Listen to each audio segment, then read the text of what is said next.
Chapter 706. Yes, Master. Yu Qianzhou's face was full of pride as if he was asking, "Awesome, right?"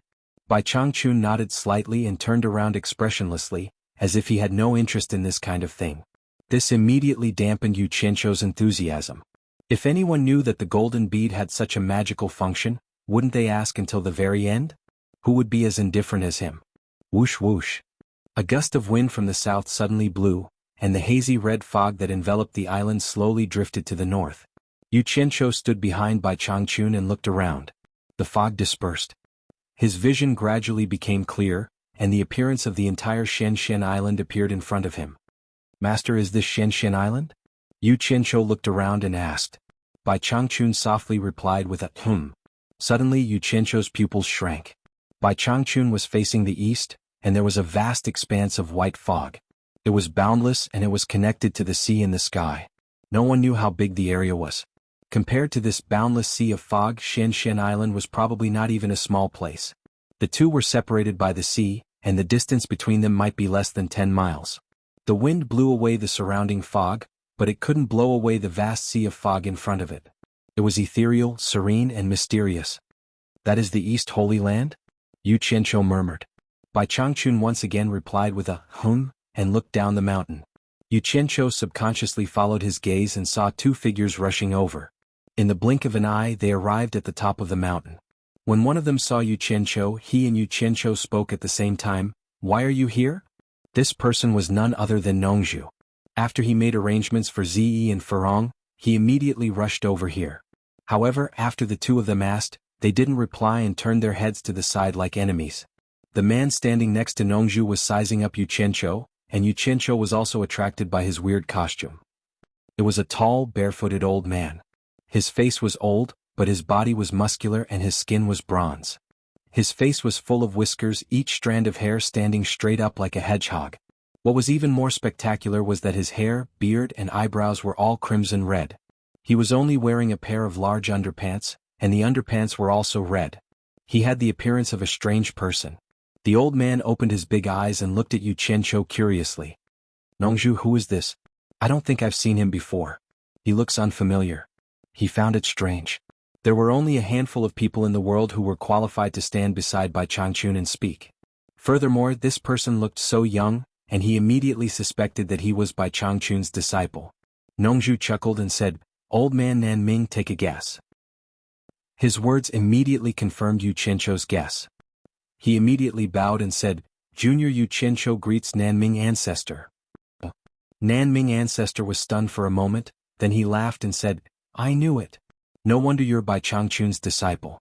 No wonder you could break into Shenzhen Island without being discovered." "I was reckless." Yu Qianzhou was unusually humble. Nanming ancestor waved his hand and said, it's all right. I've long heard of your name. Now that I've seen you today, you really live up to your reputation." He was a little tired. Why couldn't he see through his cultivation? Nongzhu also felt that it was a little strange. With Yu Qianzhou's cultivation, he shouldn't be able to hide from the protection of Shenzhen Island, right? Nanming ancestor was a straightforward person. He couldn't figure it out, so he couldn't help but ask, "Yu Qianzhou, what's your cultivation? I'm a little clumsy to not be able to see through your cultivation." Nongzhu chuckled and thought, it would be strange if you could see through it. Even Bai Changchun couldn't see through it. Yu Qianzhou rolled his eyes at him. He then took out a porcelain bottle from his storage bag and respectfully gave it to Nanming ancestor. He said, "I've just arrived here, so I didn't prepare anything because I came in a hurry. Here is a bottle of breath-concealing pill that I personally refined. After taking one, you can hide your cultivation for 10 days. I have no respect for you. It's just a breath-concealing pill, so please accept it." Nanming ancestor revealed an expression of understanding. At the same time, he was very satisfied with this kid who gave him a gift as soon as he met him. He then reached out to take it and said, "Then I won't stand on ceremony. If you have time, come to Shenzhen Island to play." Although breath-concealing pill wasn't a miraculous pill, it was a rare item that had long been lost. With a bottle in hand, it might come in handy in the future. Naturally, he had to accept it. Nongzhu, who was at the side, was unhappy. She pulled a long face and said in a deep voice, "You promised to give me a bottle, but you haven't given it to me yet. Are you going to drag it until—" Before he could finish, Yu Qianzhou threw a porcelain bottle at him and stopped him from talking nonsense. Nanming ancestor raised his red eyebrows. He could tell that these two guys didn't get along. Coincidentally, he and Nongzhu didn't get along well either. The enemy of my enemy is my friend.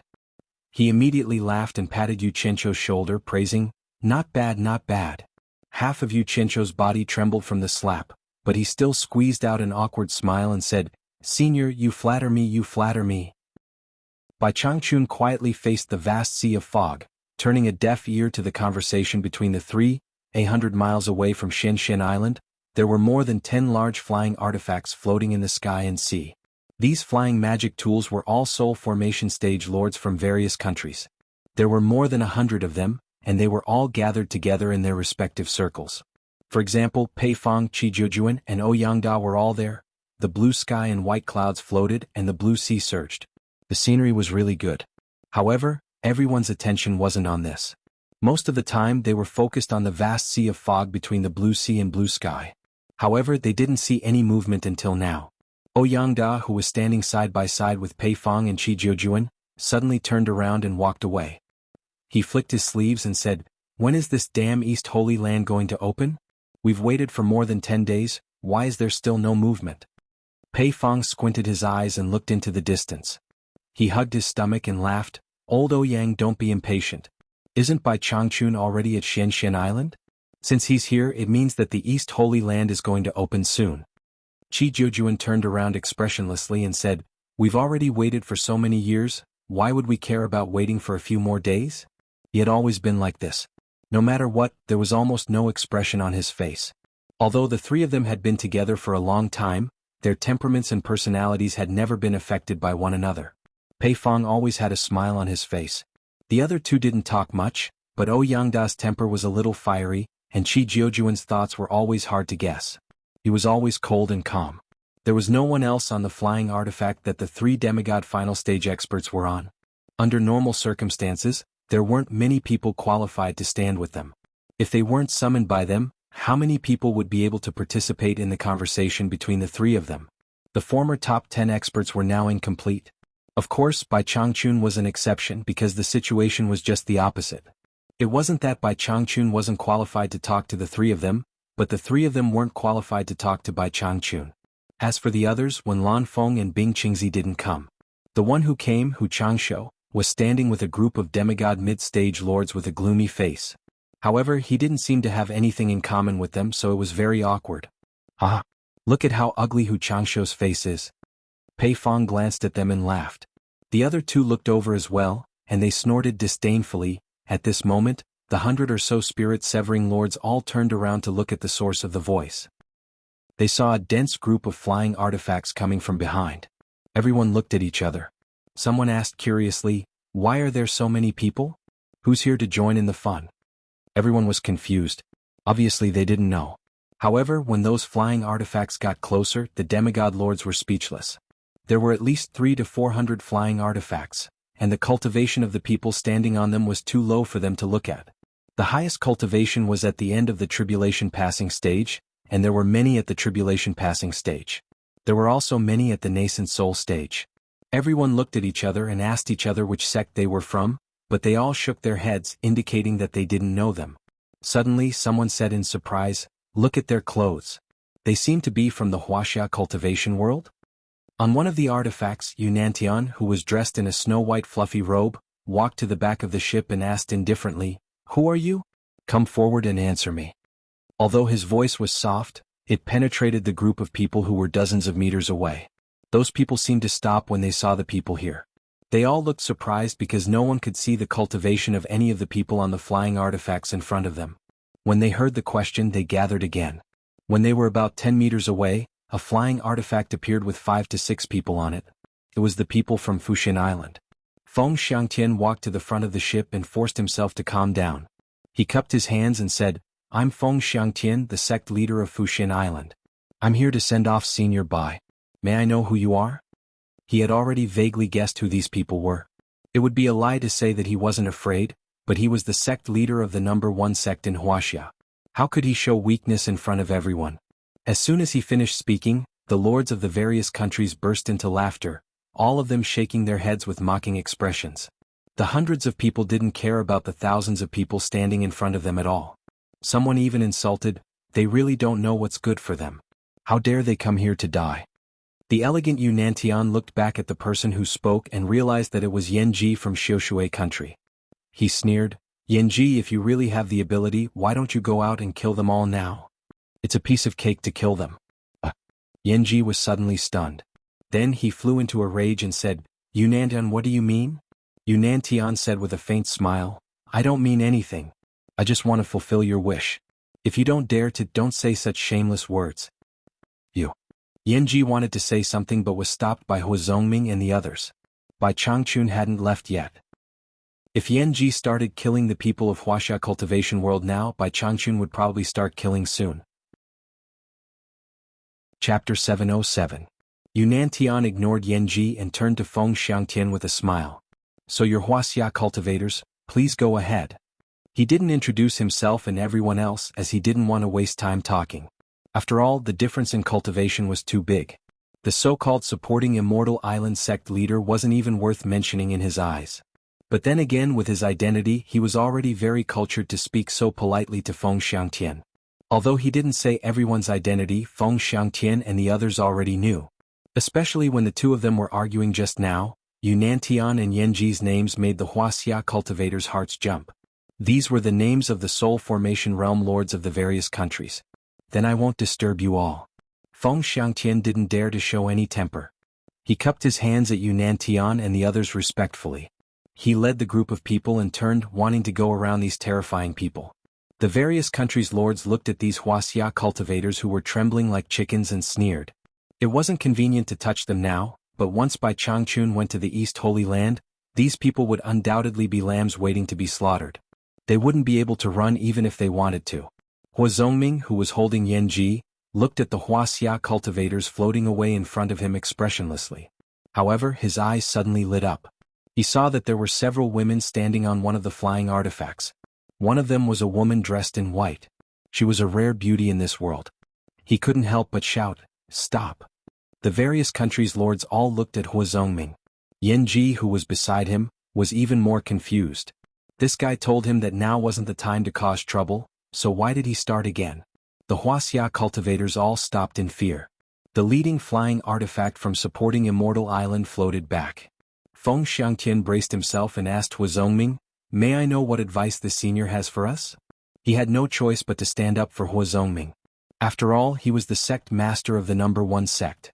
He Zongming, who was wearing light yellow thin clothes and barefooted, waved his hand in an elegant manner and said, "It's none of your business."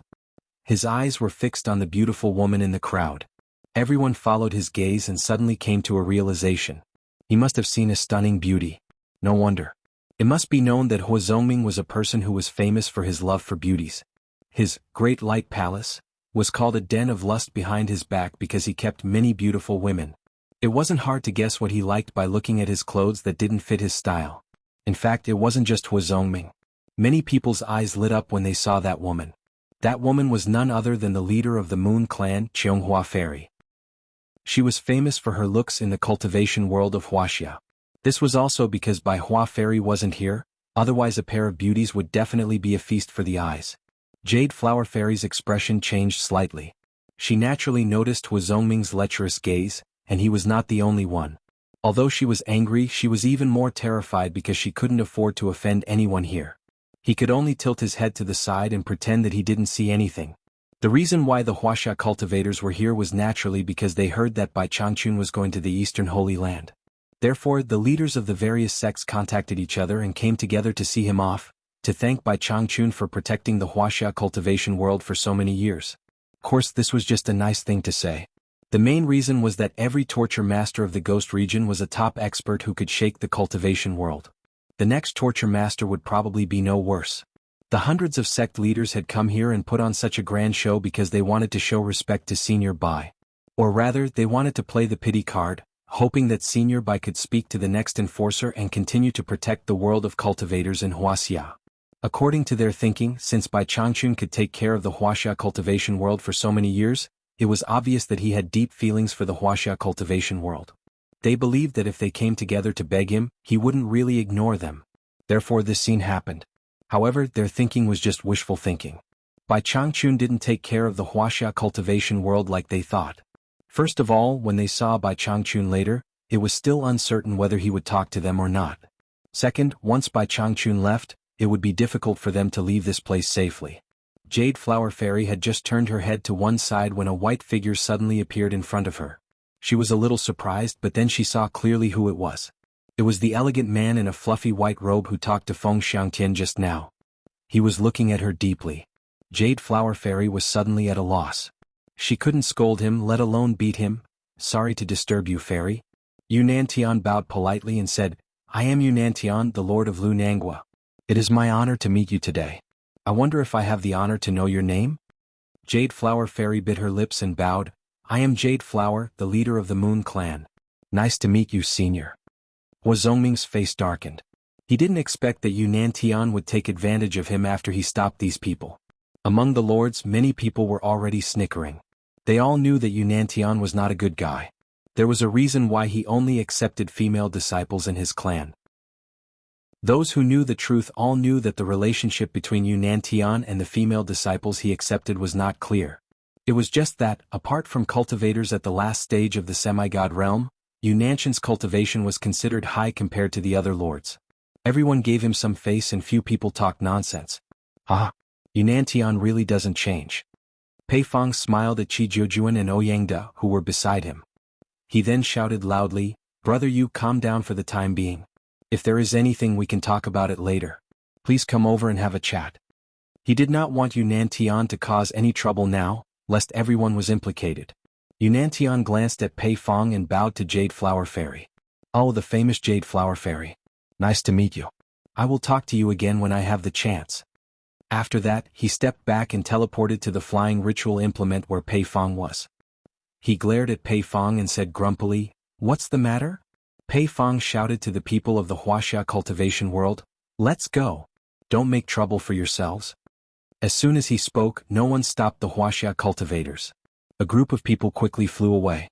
At this time, Pei Fong turned to Yunantian and said with a smile, "Brother Yu, in terms of appearance, who in the world can compare to Lu Yanqing?" As soon as these words came out, many people couldn't help but burst into laughter. Everyone knew that Yunantian had once pursued Lu Yanqing. Unfortunately, he was beaten up by his rival in love, Wen Lanfeng, and almost lost his life. From then on, Yunantian didn't dare to provoke Lu Yanqing anymore. Pei Fong was obviously exposing his shortcomings. Yunantian snorted coldly and flashed back to his original position. At this moment, everyone's laughter stopped abruptly and they looked around. The whistling sound of the wind gradually became louder, and the blowing sea breeze suddenly became stronger. The strange thing was that this wind wasn't from the north, south, east, or west. It was a little messy and it became more and more vigorous. When it blew on their faces, it felt like something was slapping their faces. The blue sea below lost its rhythm and gradually became turbulent. Just as everyone was looking at each other in dismay, they suddenly heard the faint rumbling of thunder coming from all around them. Everyone quickly looked around and saw dark clouds coming from the horizon. They came from all directions and seemed to be gathering in this direction.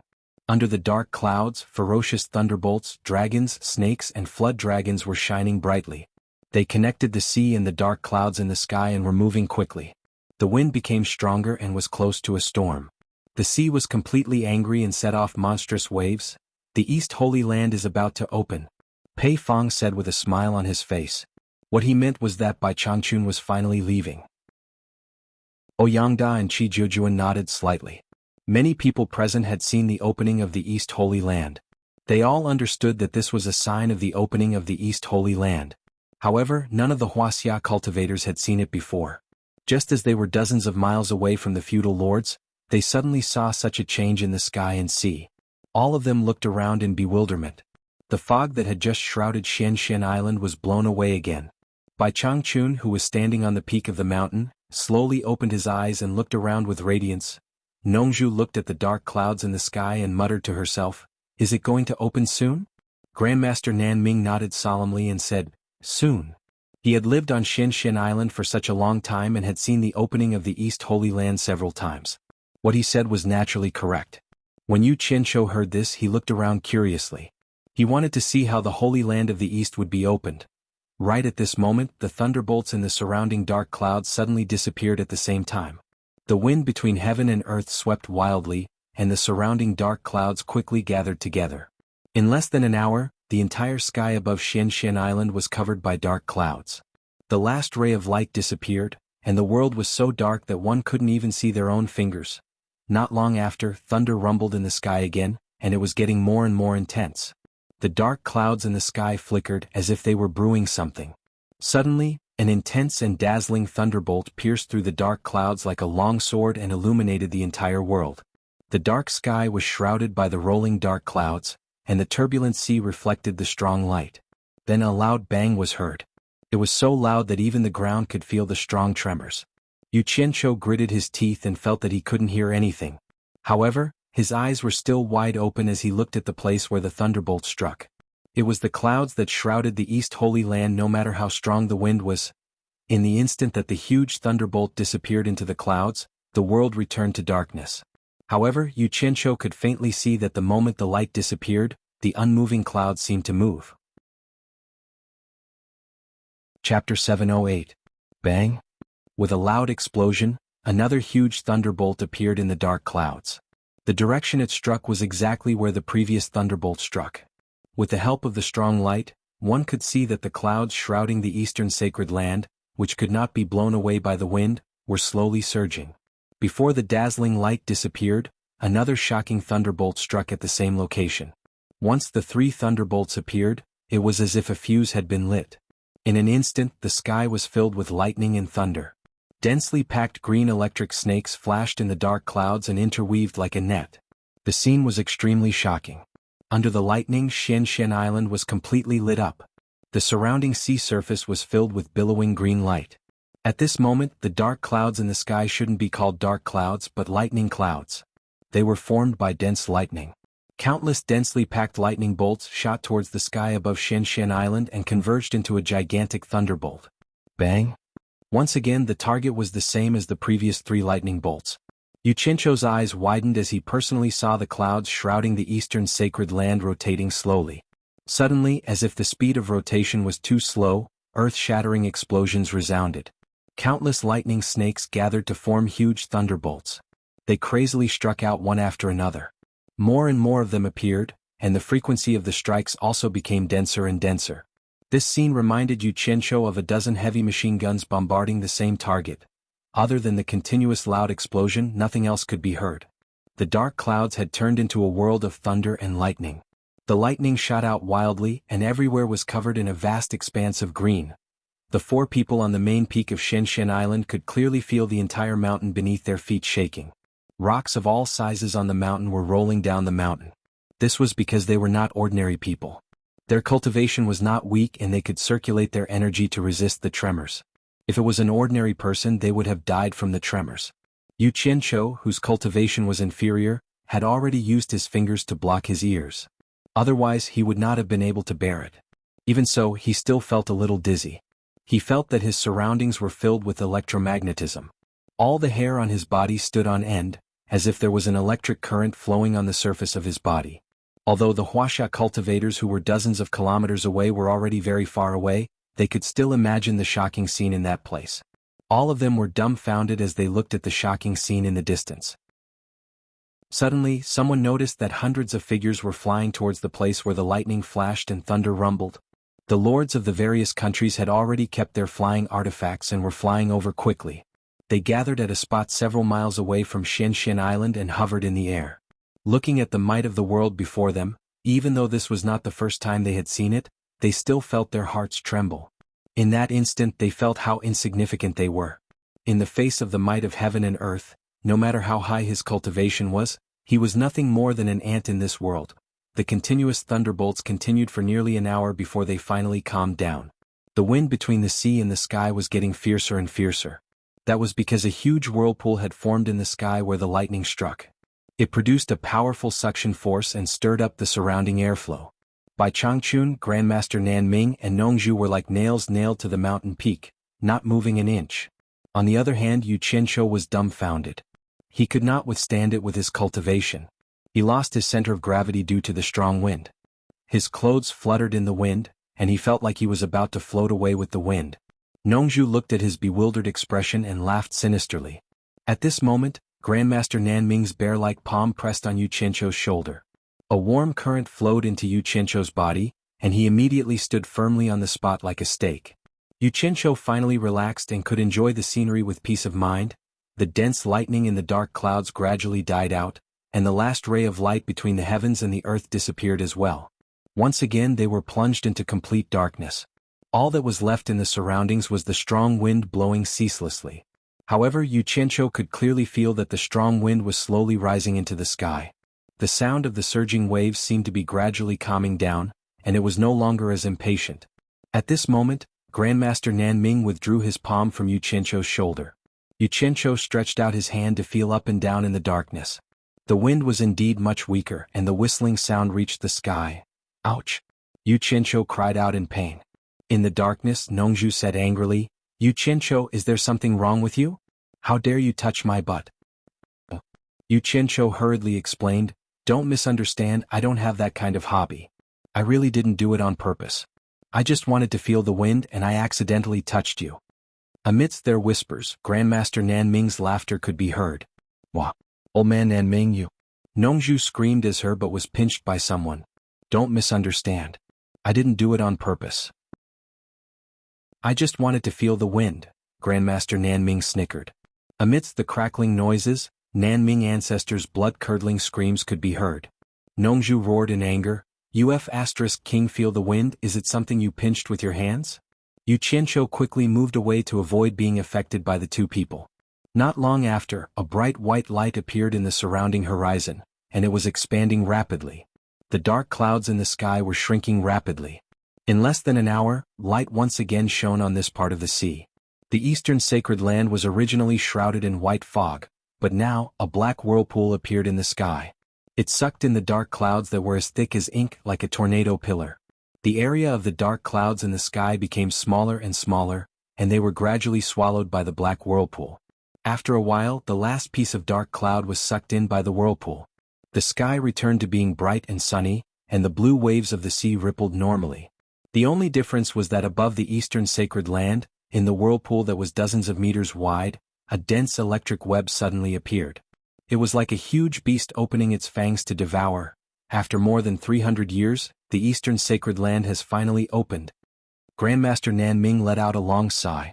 Yu Qianqiu turned his head and saw that his red hair and red beard had become messy as if someone had pulled them. Needless to say, it was definitely done by the furious Nongzhu. There were also many footprints on the buttocks of his red underpants. He reckoned that Nongzhu had something to do with them. Yu Qianqiu didn't have the mood to pay too much attention to this. He looked at the whirlpool that gathered lightning and said in a daze, "This whirlpool is the entrance to the eastern sacred land?" Grandmaster Nanming nodded and said, "That's right. An entrance with no exit can only be maintained for a period of time. After 6 hours it will automatically close and return to normal. If you want to enter again you have to wait for the next opening in 300 years. The three of them looked at Bai Changchun at the same time. They saw Bai Changchun, who was standing with his hands behind his back, slowly turn around and stare behind him expressionlessly. The three of them followed his gaze and immediately noticed the group of people several miles away. The cultivation of that group of people wasn't weak. They immediately noticed Bai Changchun looking at them, and they looked at each other guiltily.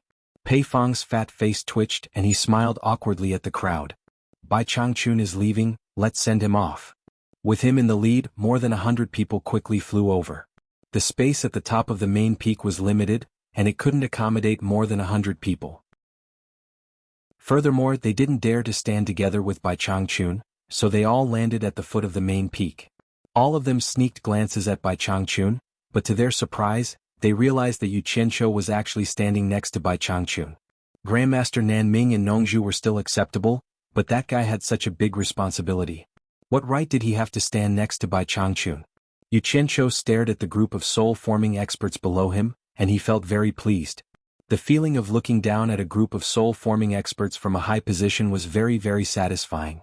Pei Fang cupped his broken palm and said with a smile, "We learned that Brother Bai is leaving, so we specially came to send you off.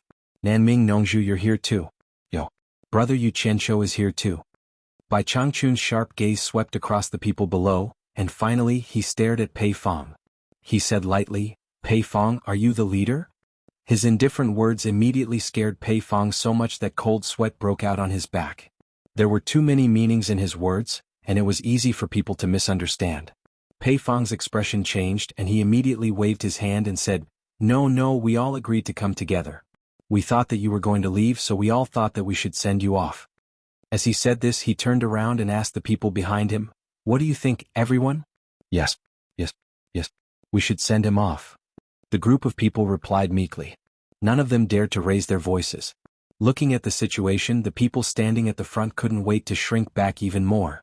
Now this was majestic. He could scare a group of soul-forming experts like grandchildren.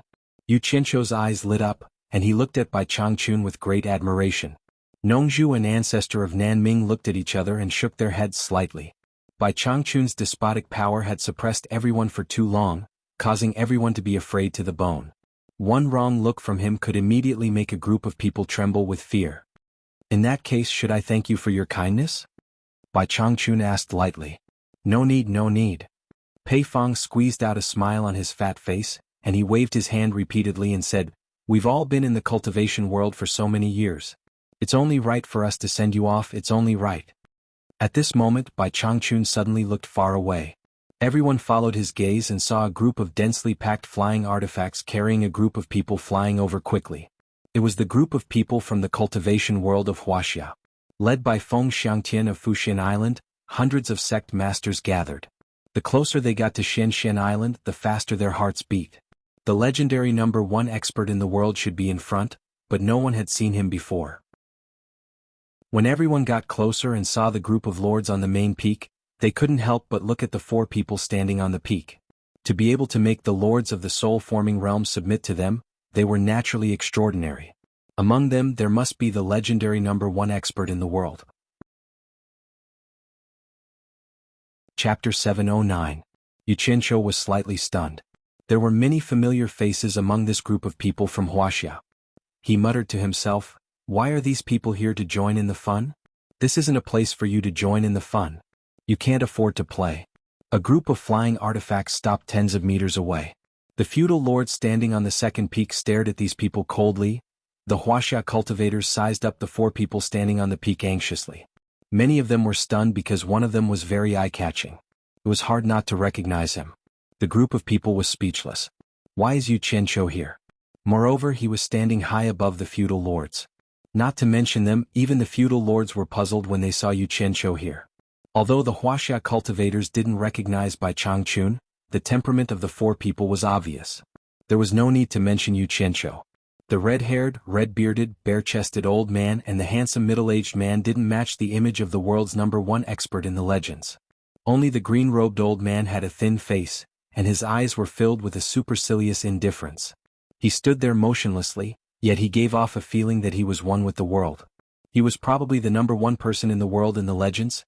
Yu Qianzhou stared coldly at Feng Xiangtian, the sect leader of Fuxian Island. He sneered and said, Sect leader Feng, it's been a long time. I wonder why you're here?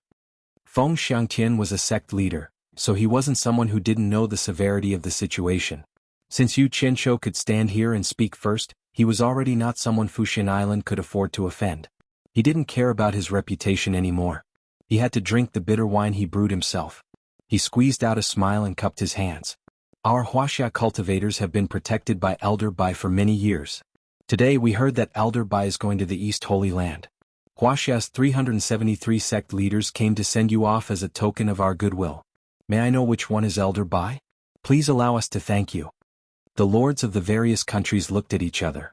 Even Yu Qianzhou didn't expect nearly 400 sect leaders to come from Wuxia's cultivation world. Didn't that mean all the sects were here? What were these people trying to do? They were here to see Bai Changchun, so Yu Qianzhou couldn't say anything. However, Bai Changchun didn't say anything either. It was as if he hadn't heard anything. At that moment, a flying artifact flew out from the Wuxia's formation, attracting everyone's attention.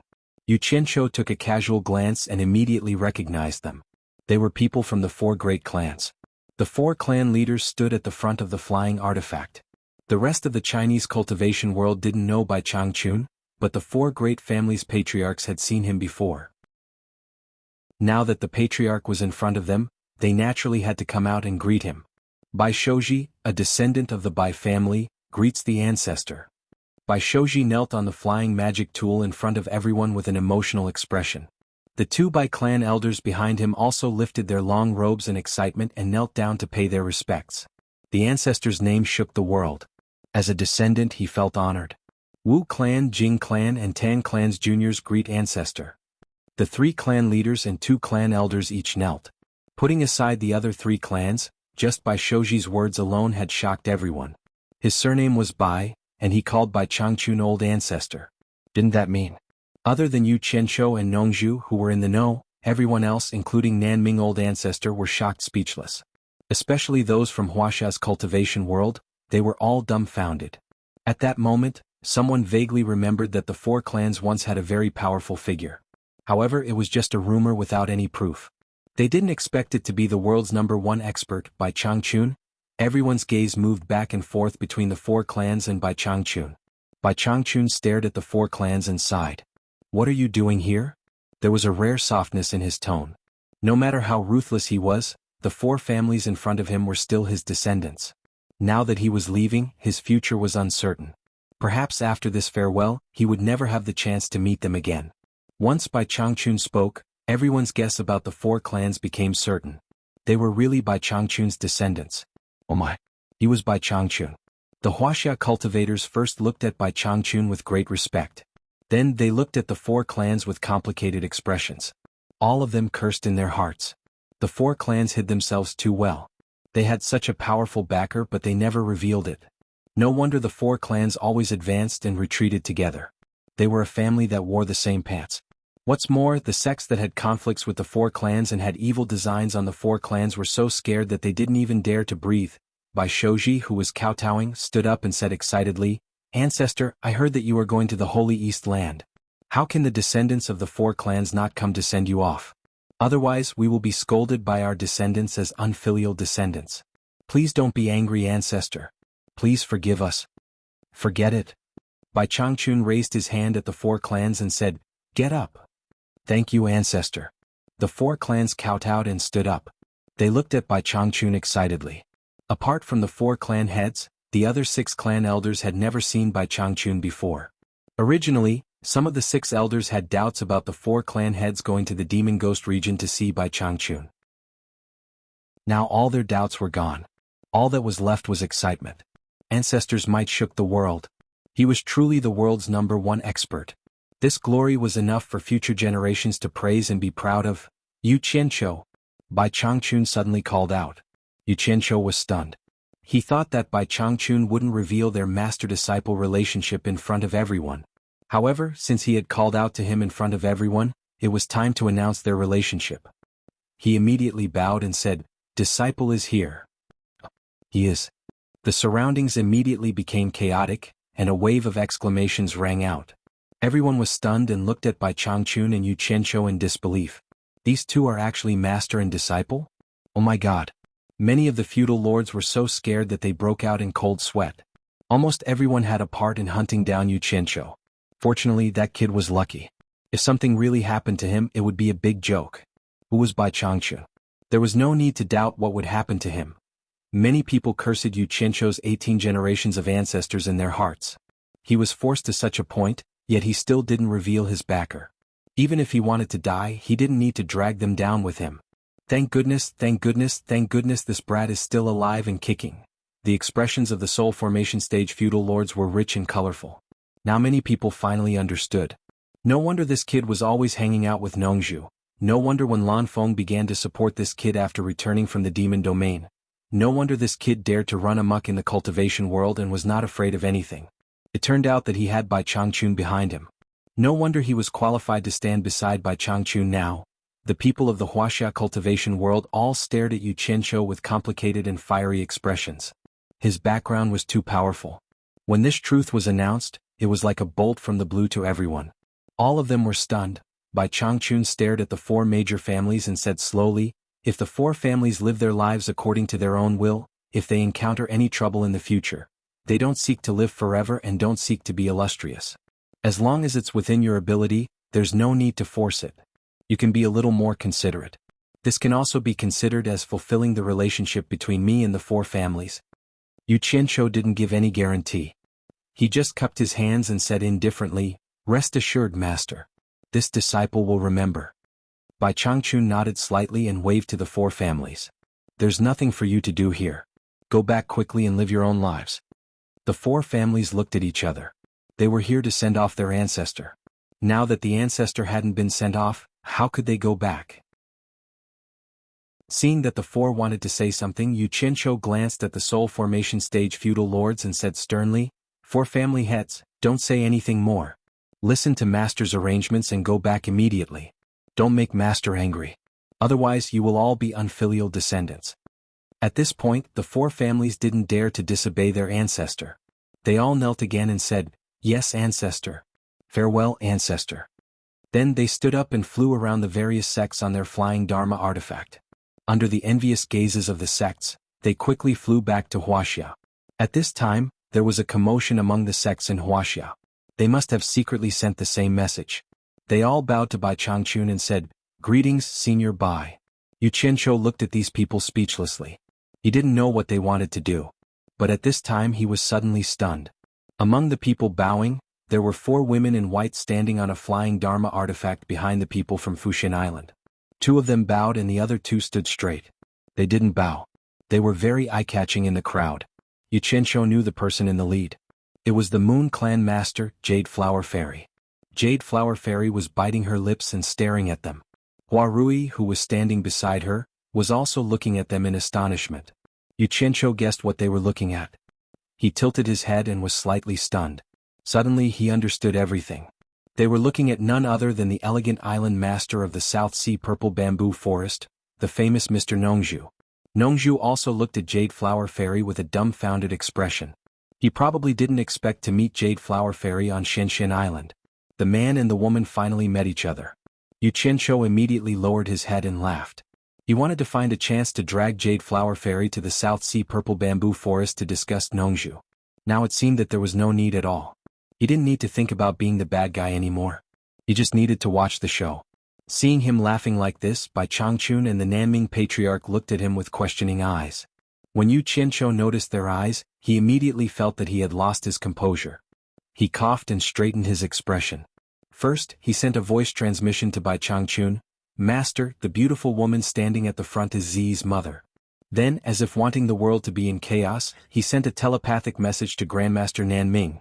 "Senior Nanming, the beautiful woman standing at the very front is an old flame that Senior Nongzhu secretly dumped. We haven't seen her for many years. Don't tell others that I said it." Chapter 710.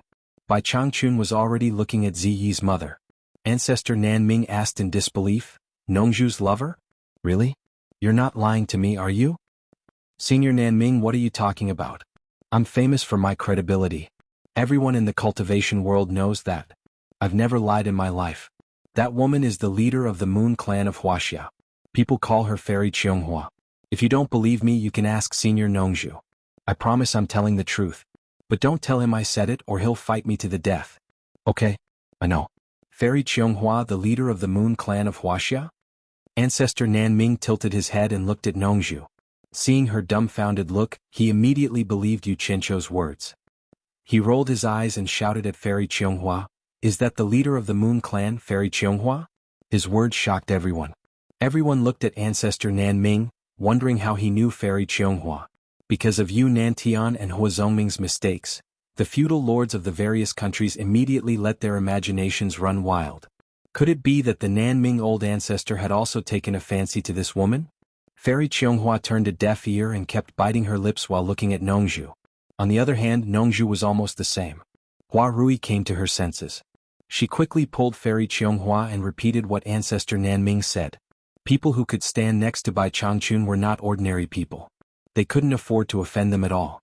However, her brother-in-law, the handsome and peerless brother-in-law, the brother-in-law named Xiao Yao, the brother-in-law who suddenly disappeared with a baby, she would never mistake him for someone else. That mortal from the mortal world was now standing at the peak of the cultivation world with Bai Changchun. Who exactly was he? Fairy Qianghua came back to her senses. She looked a bit sad. She turned and bowed slightly to Ancestor Nanming. "I'm the leader of the Moon Clan, Qianghua. How do you know me? Forgive this junior's poor eyesight, but I don't think I've seen Senior before. Ancestor Nan Ming, who had been beaten up by Nong Zhu in the dark because he had pinched Nong Zhu's butt, was wearing a pair of red underpants. With his hands on his hips, he laughed out loud and said, "I am the island master of Shen Shen Island. In the cultivation world people call me Ancestor Nan Ming." His arrogant and proud laughter echoed in all directions. All the sects in Huaxia were astonished. It turned out that this was Nan Ming Ancestor, one of the 4 great men who was equally famous as Bai Changchun in the cultivation world. Cheonghua Fairy was also slightly surprised. She bowed again and said, "Senior Nan Ming, it's my honor to meet you." Ancestor Nan Ming glanced at Nongzhu and saw that she was glaring at him. He was too lazy to pay attention to her and continued to laugh. "I've long heard of Fairy Cheonghua's great name. I would like to do my best as a host and invite you to stay on Shen Shen Island as a guest. Would you be willing to give me face?" Cheonghua Fairy glanced at Nongzhu and replied solemnly, "How can I reject your invitation?" Good, good, good. Ancestor Nanming laughed and said good 3 times in a row. Then he stopped talking. Almost everyone present could not wrap their heads around this and did not know what was going on. Bai Changchun, on the other hand, glanced at Yu Qianqiu, who was standing obediently on the side. Nongzhu frowned and seemed to have figured something out in an instant. She stared angrily at Yu Qianqiu, who looked like an honest man, and asked him telepathically, "Yu Qianqiu, was it you who told Nanming Ancestor Nanming?" Yu Qianqiu immediately denied it with telepathy, "No. Bullsh*t. Out of the 4 of us, only you and I have seen her. How could Nanming Ancestor Nanming know that she is Cheonghua Fairy, the head of the Moon Clan? Who else could it be if it wasn't you? Don't accuse a good person here. I was just wondering how Senior Nanming knew her." Yu Qianqiu replied, "Do you think it's possible that old Ancestor Nanming really admired Fairy Viburnum's name for a long time? In addition to Fairy Viburnum's outstanding appearance, he guessed it immediately. Oh my god. Could it be that Senior Nanming has taken a fancy to Fairy Jasper Flower? Oh my god. Then you guys are..." Nongzhu's teeth hurt when she heard this. The muscles on her face twitched and a trace of panic flashed across her face. She turned to look at the smiling Ancestor Nanming and found that he was staring at Cheonghua Fairy with an expression that he had never shown to any woman before. The more she looked like Cheonghua Fairy. It was really like what Yu Qianqiu had said. At this moment, Bai Changchun slowly floated up into the sky and turned to face the black whirlpool in the white fog that enveloped the East Holy Land. His body gradually rose into the sky. In an instant, everyone's eyes were focused on the rising figure in the green robe. They all knew what he was going to do. The blue sky, the blue sea, the East Pole opened. Bai Changchun slowly rose into the sky, ready to take the risk alone. Although the figure in the green robe was thin, it gave people a sense of heroism at this moment. Nongzhu and Ancestor Nanming's expressions instantly became solemn, and they were vaguely worried. The lords of various countries looked a little expectant, as if they could not wait for Bai Changchun to leave quickly. As for Yu Qianqiu, he seemed to be a little indifferent. He only came here to see how his master entered the legendary East Holy Land. If it was not for the long talk that lasted through the night, Yu Qianqiu would probably also be worried about Bai Changchun. However, after the long talk that lasted through the night, he knew the details of Bai Changchun's cultivation, and basically he was not worried anymore. Moreover, just in case, he even revealed the secret of the golden bead teleportation and even gave Bai Changchun a bunch of small silver beads so that if Bai Changchun encountered any danger that he could not solve, he could immediately contact him and he would immediately move Bai Changchun out. All the Huaxia cultivators looked at each other, and they all looked at Feng Xiangtian expectantly. Feng Xiangtian had no choice but to bite the bullet and shout loudly, "Senior Bai, the Huaxia cultivation world is in danger, please save us, Senior." Bai Changchun turned a deaf ear to him and continued to rise. He was already close to the center of the black vortex. Swoosh! The lords of various countries stared at Feng Xiangtian like sharp blades, and they could not wait to poke a bloody hole in his body. What does this guy want to do? Does he want to summon Bai Changchun back to deal with us? Feng Xiangtian immediately felt chills all over his body when he was stared at by these people. However, the more he was at this juncture, the more he wanted to save himself. Just as he was about to call for help again, he saw a transparent light shield suddenly appear around Bai Changchun's body. Obviously, Bai Changchun was ready to go in. "Senior Bai, the Huaxia cultivation world is in danger, please save us, Senior." Feng Xiangtian shouted loudly again and again. However, Bai Changchun did not care about him at all. Even the lords of various countries could not be bothered to reason with him for the time being. All their attention was focused on the sky, and they could not take their eyes off him. Even with Bai Changchun's cultivation, he had released protective aura to protect his body. It could be seen that he did not dare to underestimate the situation and had made thorough preparations. In the rapidly spinning black vortex, dense electric snakes shuttled back and forth like a net, like a monster opening its huge mouth to devour, staring at the green-robed figure floating in the air. Because of the sudden appearance of Bai Changchun in the wind gap, the originally whirling black vortex sucker suddenly made the invisible wind pillar that had no resistance become chaotic, almost turning into tangible wind blades, whipping at Bai Changchun's protective aura chi. Whoa! Swoosh swoosh. A shrill and strange sound appeared in the sky, like a giant beast opening its fangs with lightning and roaring. Suddenly, Bai Changchun's figure shot toward the center of the black vortex like a green meteor. Everyone's eyes could hardly react, and they saw the figure crash into the center of the black vortex in the blink of an eye. In an instant, rapid flashes of lightning and rumbles of thunder appeared in the black vortex, as if the intruding figure had created a wave that resembled lightning. Then, the movement gradually calmed down, and Bai Changchun's figure completely disappeared in the black vortex. Everyone present held their breaths with rapt attention. No one even breathed loudly. Although they saw Bai Changchun enter, they still stared fixedly at the black whirlpool with lightning bolts swirling around it. After a long time, it was estimated that the 6 hours of the opening of the Holy East Land was over. The black vortex embedded in the white fog gradually shrank, and the lightning in it shone with green light. Finally, along with the shrinking black vortex, it disappeared in the vast white fog. In an instant, the world returned to normal, and the rapid spinning sound disappeared. There was only the sound of the sea breeze blowing and the sound of the waves hitting the rocky shore. Everyone came back to their senses and looked at each other, especially the lords of the various countries. All of them let out a sigh of relief and looked at each other with an irrepressible smile of excitement. The #1 expert in the world who had suppressed everyone for many years was finally gone. The terrifying expert who made everyone tremble with fear was finally gone. The god of death finally went to the Holy East Land where he would never return. The stone that had been pressing on everyone's hearts for many years was finally removed. The haze that had shrouded their hearts for many years was finally blown away. Breathing in the free sea breeze of Xianshan Island, they could feel a trace of sweetness. Pei Fang's eyes flickered as he looked around.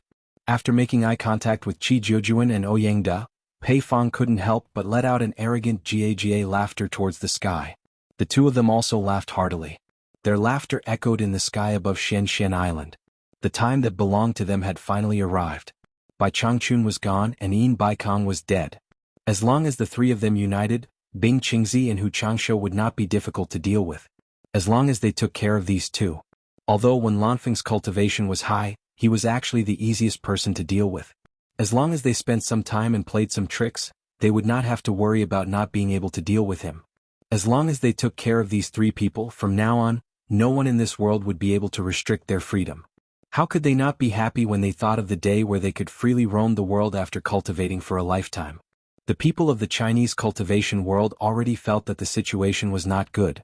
They all regretted coming here. Now, it was tantamount to sending sheep into a tiger's mouth. All of them started to beat a retreat in their hearts and slowly retreated, hoping that the lords of the various countries would not bother with them now that they were in high spirits. This person could always come up with childish ideas to comfort me when he was on the verge of despair. Actually, most of the spirit-severing realm lords were indeed in high spirits and did not have any thoughts of taking care of them now. However, when Yan Ji glanced over, his killing intent instantly rose. He immediately shouted angrily, "All of you stop." His proud disciple had died in the Chinese cultivation world. He had long since lost his good impression of the Chinese cultivators. How could he let them go now? Chapter 7:11. Before he finished speaking, Yanji's figure had already disappeared from where he was and blocked the retreat of the Wuxia sections. He floated in the air with a ferocious expression and sneered, "Want to run? Since you've delivered yourselves to me, why don't you all stay here?" The small sects that had been standing at the back immediately became the first to retreat. Some of them even almost bumped into Yanji, who had suddenly appeared. They were so frightened that they quickly retreated with their flying celestial devices. The Wuxia sects were like birds startled by the mere twang of a bowstring. They were all in a mess, huddling together and taking unnecessary precautions. Seeing this scene, many of the feudal lords burst into laughter. Yanji was obviously very proud of his ability to scare the Huaxia sects like this. He pointed at the sect that almost bumped into him and said arrogantly, "How dare you talk back to me? All of you kneel and kowtow to apologize, or I'll start with you first." There were only 3 people standing on the small flying celestial device. Hearing this, all of them were extremely indignant. However, they were no match for Yanji, who was a legendary soul formation expert. They might not be able to escape today. Nongzhu and the great ancestor of Nanming silently looked at the wild lords of the various countries and didn't say anything. These people had been suppressed by Changchun for many years. Now that Changchun had left, they would probably vent their pent-up anger on these Huaxia cultivators. It was understandable. But then again, did it matter to them whether the Huaxia cultivators lived or died? For those who struggled in the cultivation world, life and death were all decided in an instant. Life and death were not important. This was actually a part of cultivation. It all depended on whether one could break through safely. However, Yu Qianqiu's expression was not so good. He had long known that these Huaxia cultivators would definitely be unlucky to break through at this time. Otherwise, Changchun wouldn't have let the 4 clans leave first. There were some things that Changchun was well aware of. The world was full of misfortunes. Once he left, it would be useless to worry about what would happen after him. For the sake of his relationship with the 4 great families, he had stayed for a while and bought time for the 4 great families to leave. He had already done his best. Yu Qianqiu was well aware of this, which was why he helped Changchun urge the 4 families to leave.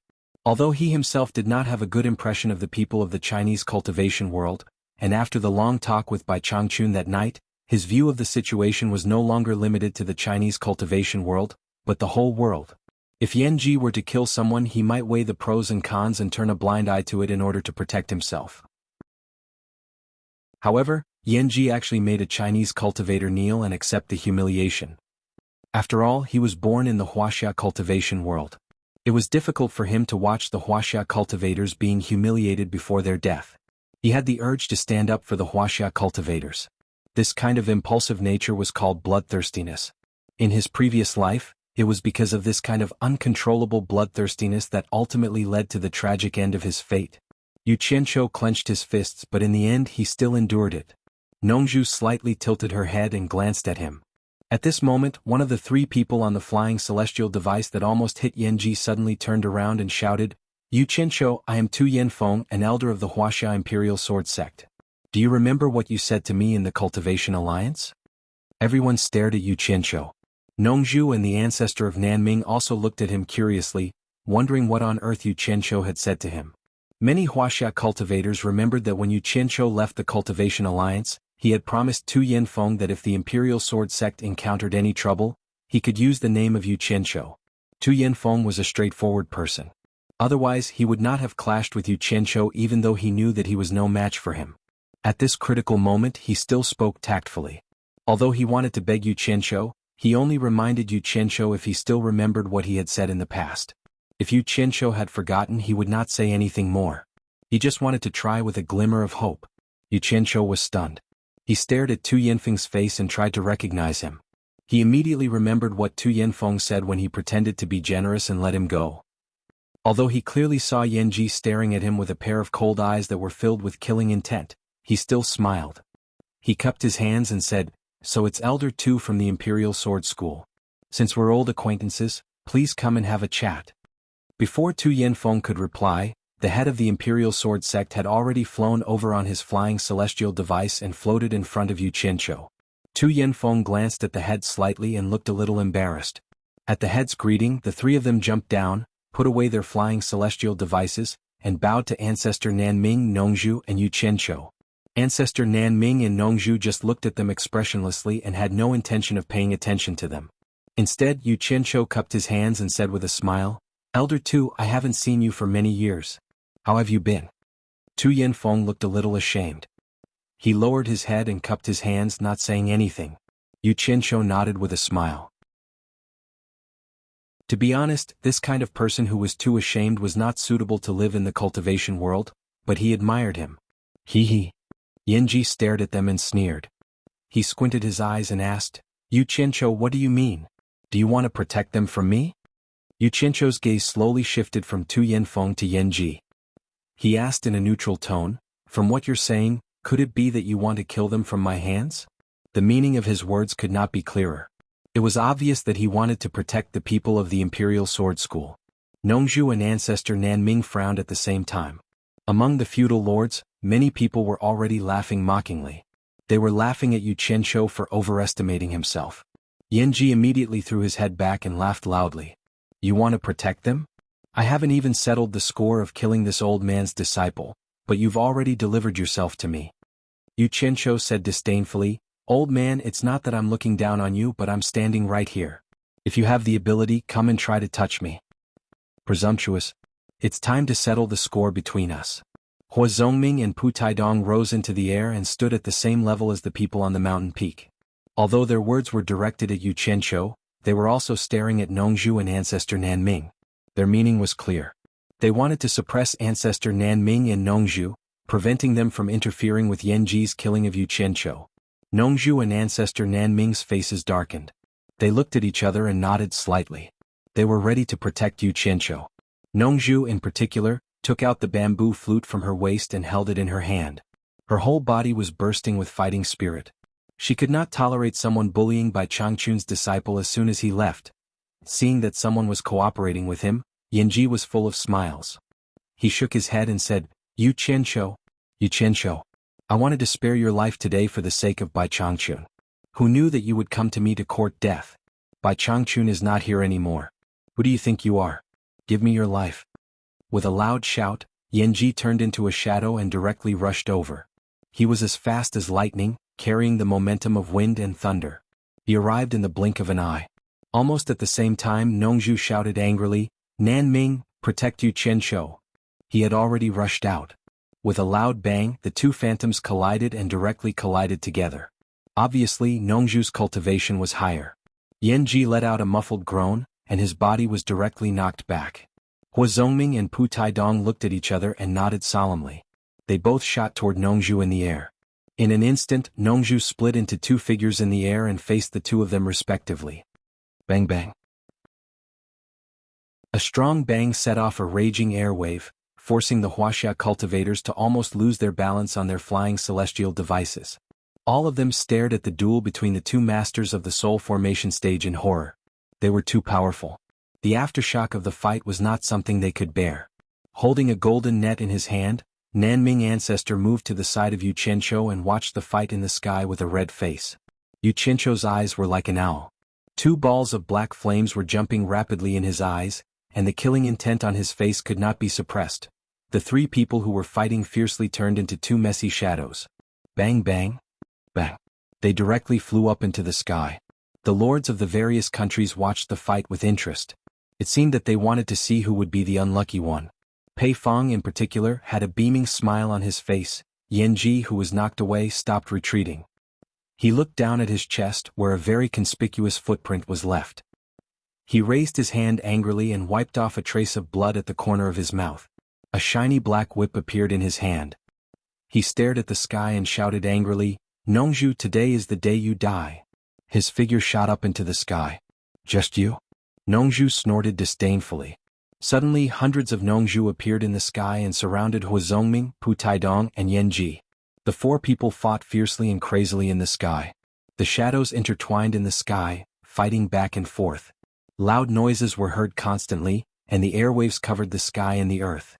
Those whose cultivation was below the deification stage could not tell who the four people were.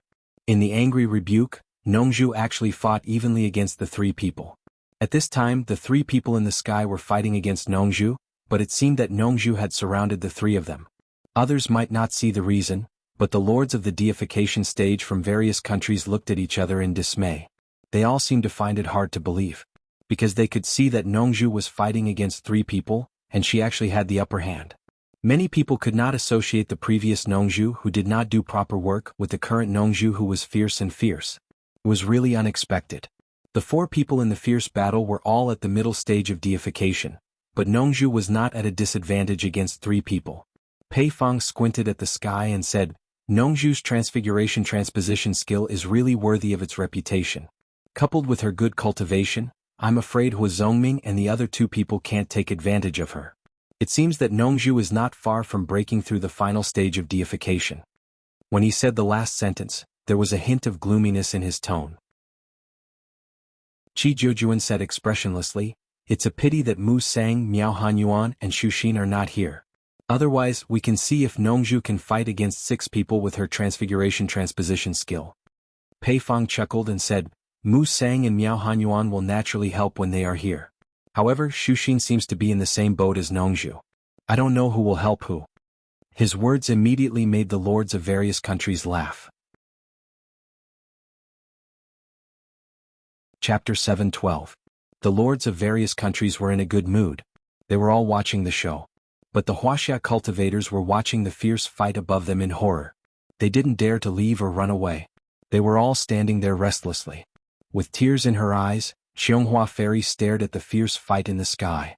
Her red lips moved and she murmured with a bitter smile, "Nongzhu. He is Mr. Nongzhu, the famous owner of the purple bamboo forest in the South Sea. Mr. Nongzhu is Xiaoyao and Xiaoyao is Mr. Nongzhu. Why did you lie to me? You lied to me so miserably."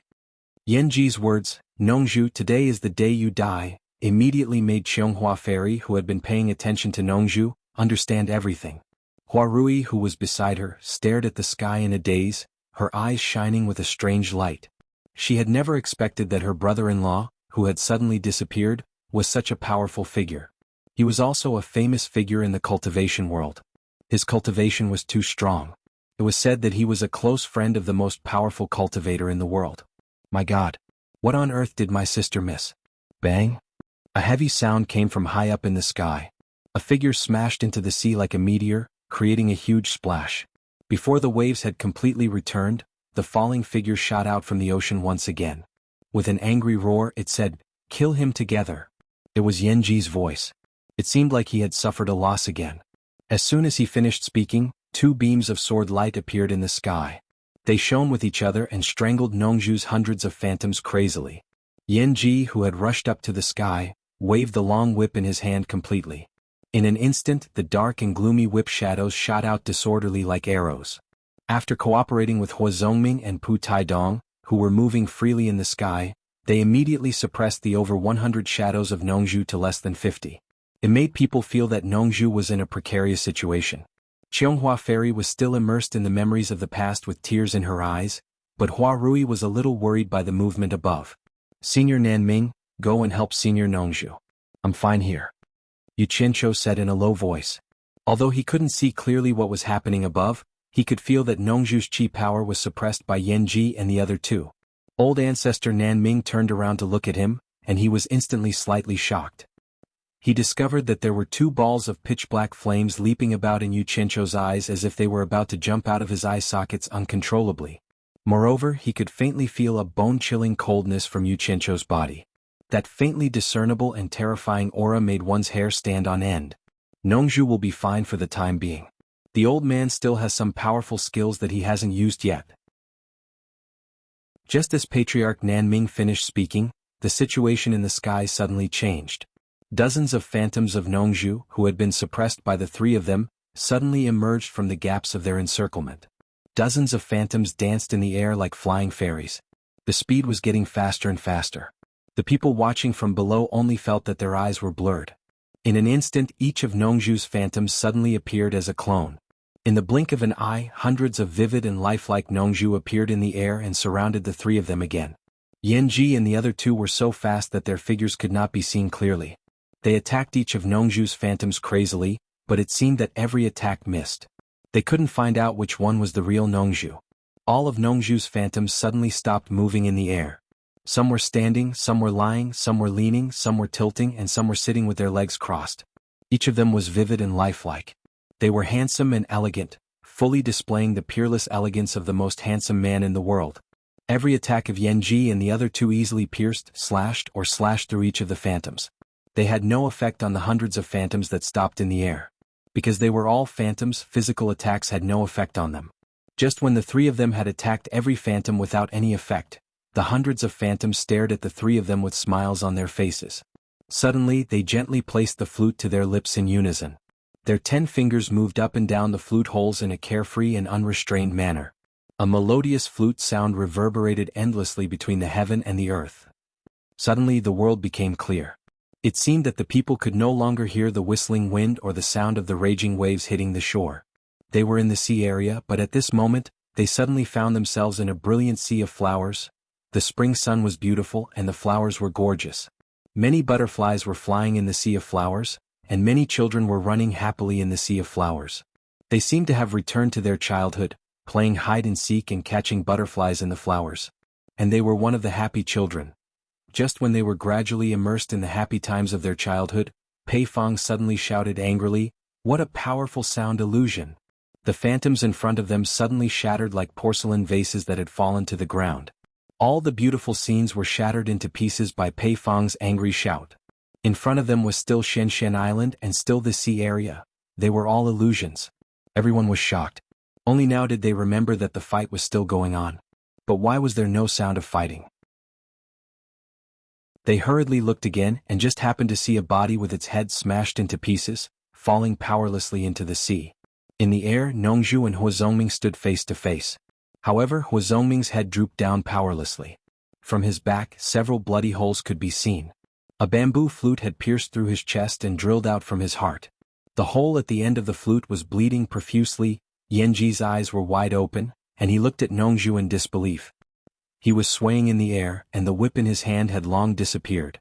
One of his hands was covering his throat, and blood was flowing through the gaps between his fingers. His other hand, which was covering the left side of his chest, was also a patch of bright red. "Yanji, I told you that you couldn't kill me, but you just didn't believe me. I didn't want to kill anyone, but you forced me to kill you. Why do you have to do this?" Nongzhu looked at Yanji expressionlessly and said. Suddenly, a heavy palm landed on Hua Zongming's chest. The flute flew out from Hua Zongming's back and shot out in an arc. With a bang, it directly blew Yanji's head into pieces. The two corpses fell to the sea at the same time, splashing two waves. Nongzhu's flute drilled into the sea with a whoosh. It stirred in the sea for a while and then bounced out with a bang, landing in Nongzhu's hand in the air. Nongzhu held it in her hand and looked at it as if she was checking if it was clean. Then she nodded with satisfaction and teleported back to Nanming Ancestor and Yu Qianzhou's side. Everyone looked at Nongzhu in shock. Whether it was the lords of the various countries or the Wuxia cultivators, they didn't expect that Nongzhu could kill 3 lords of the mid-divine transformation realm in the blink of an eye. 1 against 3. They were all at the mid-divine transformation realm, but he killed them all and he was completely unharmed. What did this mean? The lords of the various countries looked at each other. Yanji, Hua Zongming and Pu Taidong died just like that? This was a little hard for them to accept. They thought that Nongzhu would have a hard time in the future without Bai Changchun's support. Now it seemed that even without Bai Changchun's support, as long as he didn't offend the late divine transformation realm cultivators, he could still live freely without Bai Changchun's support. The skills he showed just now were enough to prove it. At least from the current situation, most of the lords might not be a match for Nongzhu. Jade Flower Fairy bit her lip. She didn't change at all because of Nongzhu's powerful skills. She still looked resentful with tears in her eyes.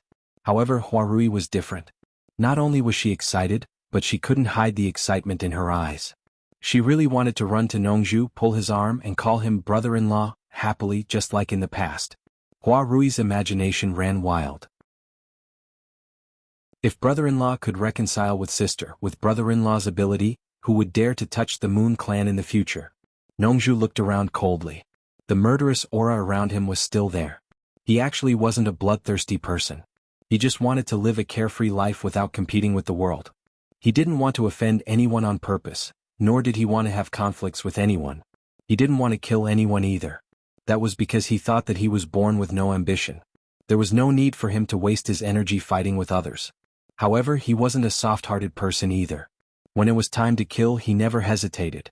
Today, even though he killed to protect Yu Qianzhou, it was also to avoid trouble for himself in the future. He deliberately killed in front of everyone to intimidate them. As soon as Bai Changchun left, these people showed their arrogance and were ready to make trouble. They actually targeted Bai Changchun's disciple. If he didn't intimidate them now, when would he? Once they attacked together, he wouldn't be able to block them even if he wanted to with his current level of cultivation. Ancestor Nanming glanced at Nongzhu. He didn't seem surprised that Nongzhu could kill Yanji and the other two. On the other hand, Yu Qianzhou was a little surprised. However, he wasn't surprised because Bai Changchun once told him not to underestimate Nongzhu. She wasn't as easy to bully as she looked. However, Yu Qianzhou kept looking at the flute in Nongzhu's hand. He felt a little nauseous. This was definitely not the first time this flute had killed someone. He thought of Nongju playing the flute next to his lips and then the scene of his opponent's intestines being pierced or brains being smashed. How could he stuff such a disgusting thing into his mouth? He really had to give it to him. That scene was like a bloodthirsty swordsman licking his lips after killing the enemy and tasting the blood on his sword. The atmosphere was a little quiet. Pei Fong stared at Nongju coldly. He looked left and right and transmitted his voice to Qi Jiujuan and Ouyang. You've all seen it. Nongju is very likely to break through to the soul transformation final stage soon. Keeping him here won't do us any good. Why don't we take the opportunity now? What do you think? The two nodded slightly, obviously agreeing with Pei Fong's words. Pei Fong immediately chuckled and looked up at Nongju. Nongju, I really couldn't tell. What a good trick. Even I, Pei Fong, have to admire you. However, almost all the forces here had disciples who died in the hands of Yu Qianqiu. It's time to end it today. Nongju, I advise you to hand over Yu Qianqiu obediently. Don't put up any unnecessary resistance. Otherwise, don't blame us for being impolite.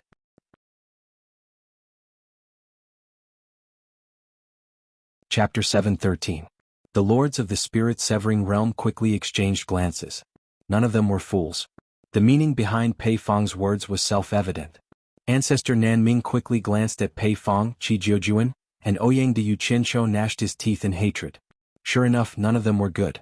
They were all capricious villains. Damn fatty, don't fall into my hands. Otherwise I'll make you feel good. Nongju also narrowed her eyes and sneered. Fatty Pei, when Bai Changchun was here, you still called Yu Qianqiu brother you. Why do you want to kill him in the blink of an eye? I haven't seen your brother do anything wrong to you. Could it be that you're deliberately looking for trouble and want to get rid of me as well? Pei Fong didn't mind being seen through by Nongju. Instead, he laughed and said, Nongju, if you insist on saying that, then what else can I say? He floated in the air and said with a laugh, then let me have a taste of brother Nongju's shifting position transposition skill. No problem, but before that I have something to confirm with you. Nongju said. Pei Fong waved his hand and pretended to be generous. Say it. As long as it's something that can be said, I'll tell you. What he said was the same as not saying it. Nongju snorted. I've asked you about this matter in the cornucopia before. That day, when Yu Qianqiu confronted the underworld messenger at the cornucopia, the underworld messenger suddenly found out about Yu Qianqiu's identity when he was leaving. Was it you who leaked it? Pei Fong's smile froze. He didn't expect that she would suddenly ask about this matter. He immediately became angry and shouted, Nongju, don't talk nonsense here. I've already said that it's none of my business. He was the one who did it, but he definitely wouldn't admit it. The reputation of betraying the enemy and colluding with the enemy was much worse than some bad reputation. Nongju sneered. She looked at Yu Qianqiu and said, Do you know what to do now? Yu Qianqiu stared at Pei Fong coldly. He knew that Nongju would not say something like that without reason. It seemed that Pei Fong had done something behind her back then. It was no wonder that the green-browed guy had suddenly turned against him. Yu Qianqiu stared at Pei Fong coldly. But the strange thing was, why did Nongju tell him this now? However, Nongju's next words immediately made him understand. Nongju said, Help me take care of Zi. Hearing this, Yu Qianqiu was shocked. Nongju obviously knew that he was no match for Pei Fong, and she was entrusting him with her funeral. At this time, Nongju told him that she had been plotted against by Pei Fong. She just wanted to tell him that she would avenge him if there was a chance. Nongju was ready to die. Ancestor Nanming suddenly looked at Nongju. He and Nongju were old friends, but he didn't understand why Nongju thought that Yu Qianqiu could escape and have a chance to avenge him.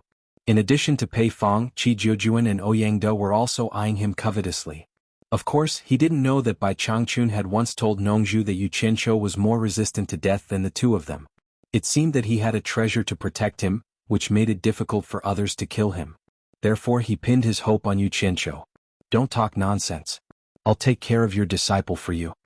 Pei Fong suddenly burst out a terrible momentum, and the airflow around him spread out like visible waves. Hua Rui suddenly grabbed Jasper Flower Fairy's arm, looking very nervous. If it was before, they might not know who Pei Fong was. But since the cultivation world of Wuxia extended its tentacles, they naturally heard of this master at the last stage of Wuxia. He was one of the legendary top 10 masters. Could Nongju deal with him? Damn it. Damn fatty, just you wait and see. Yu Qianqiu cursed in his heart and prepared to escape with Nongju.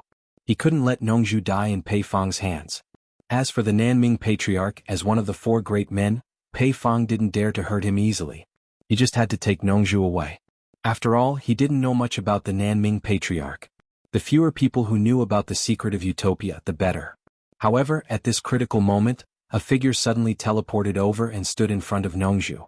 He sneered at Pei Fong and said, "Pei Fong, you're going too far. Bai Changchun just left and you're doing this. It's really disappointing. I'll be the first one who can't stand it anymore." It was Hu Changsho who had been standing at the side without saying a word. Nongzhu, Yu Qianqiu and the Nanming Patriarch looked at each other. They didn't expect Hu Changsho to come out to help. It was too surprising. Especially Yu Qianqiu. He had a feud with the Yun Palace, and Hu Changsho had wanted to kill him for a long time. Why did he come out to help now? This was simply too inconceivable. Not to mention them, even the feudal lords were at a loss. When did Hu Changsho become a Samaritan? Didn't he know that Pei Fong, Ouyangda and Qi Jiujuan were on the same side? Did he have the ability to fight the three of them alone? Hu Changsho. Pei Fong was stunned at first, then he sneered and said, "When did you wear the same side as Nongzhu? You came here to act like a hero. I hope you don't run later." We didn't look for you but you came to die. Great. Today is a good day to settle the score between us. As soon as he finished speaking, Qi Jiujuan and Ouyangda had already flashed over. They stared at Hu Changsho with killing intent. Seeing that a battle was inevitable, everyone slowly retreated.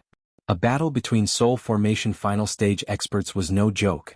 Hu Changsho said calmly, "Settle the score." "I don't know who will settle the score. Even if I don't stop you, you probably don't have the guts to touch them. If you're not afraid of that person from the demon domain, go ahead and attack." Haha. Pei Fong's fat face shook as he cackled, "Hu Changsho, I think you're out of your mind. Bai Changchun has already gone to the East Holy Land, and you're still using him to scare us. Now the demon domain." Before he finished speaking, he suddenly felt as if someone was strangling his neck. He couldn't laugh anymore and the fat on his face stiffened. Qi Jiujuan and Ouyangda's expressions also changed abruptly, as if they remembered something. Why aren't you laughing anymore? Fatty Pei, continue laughing." Hu Changsho sneered and said, "I think you're too excited. It's true that Bai Changchun left, but don't forget that the demon domain torturers are passed down from generation to generation. If one Bai Changchun leaves, there's always another Bai Changchun. Every torturer of the demon domain torturer was a figure whose name shook the world. For countless years, no one had ever been able to resist the demon domain. Fatty Pei, if you have the guts, then do something. I don't believe that the current torturer can watch the previous torturer's disciple get bullied. I'd like to see if you can survive a month after you touch Yu Qianqiu." Sigh. Really, why do I have to remind you that some people are restless and like to look for excitement? The feudal lords fell silent. They realized that everyone was too excited. How could they forget this? Yu Qianqiu and Nongzhu looked at each other speechlessly. The two of them didn't even think of using the demon domain torturers to scare them, because they knew that the current torturers couldn't do anything to them. Who knew that Hu Changsho would come out and make a big show of himself? They didn't expect it to work. Yu Qianqiu's eyes lit up slightly, and he had a plan in his heart. The expressions on Pei Fong and the other two's faces were complicated. They'd said what they wanted to say, and they'd also taken a stance. Now they were in a difficult position. However, Pei Fong's skin wasn't just ordinarily thick. He immediately laughed and said, "Brother Hu, look at what you're saying. Brother, you and I hit it off when we were in the cornucopia. Why would I harm him? I'm just afraid that he'll be sad to see Master leave, so I purposely joked with him." Then he waved his hand at Nongzhu and Yu Qianqiu and said, "Brother Nongzhu, brother Yu, don't take it to heart. I was just joking with you." Even Ouyangda and Qi Jiujuan squeezed out a few smiles.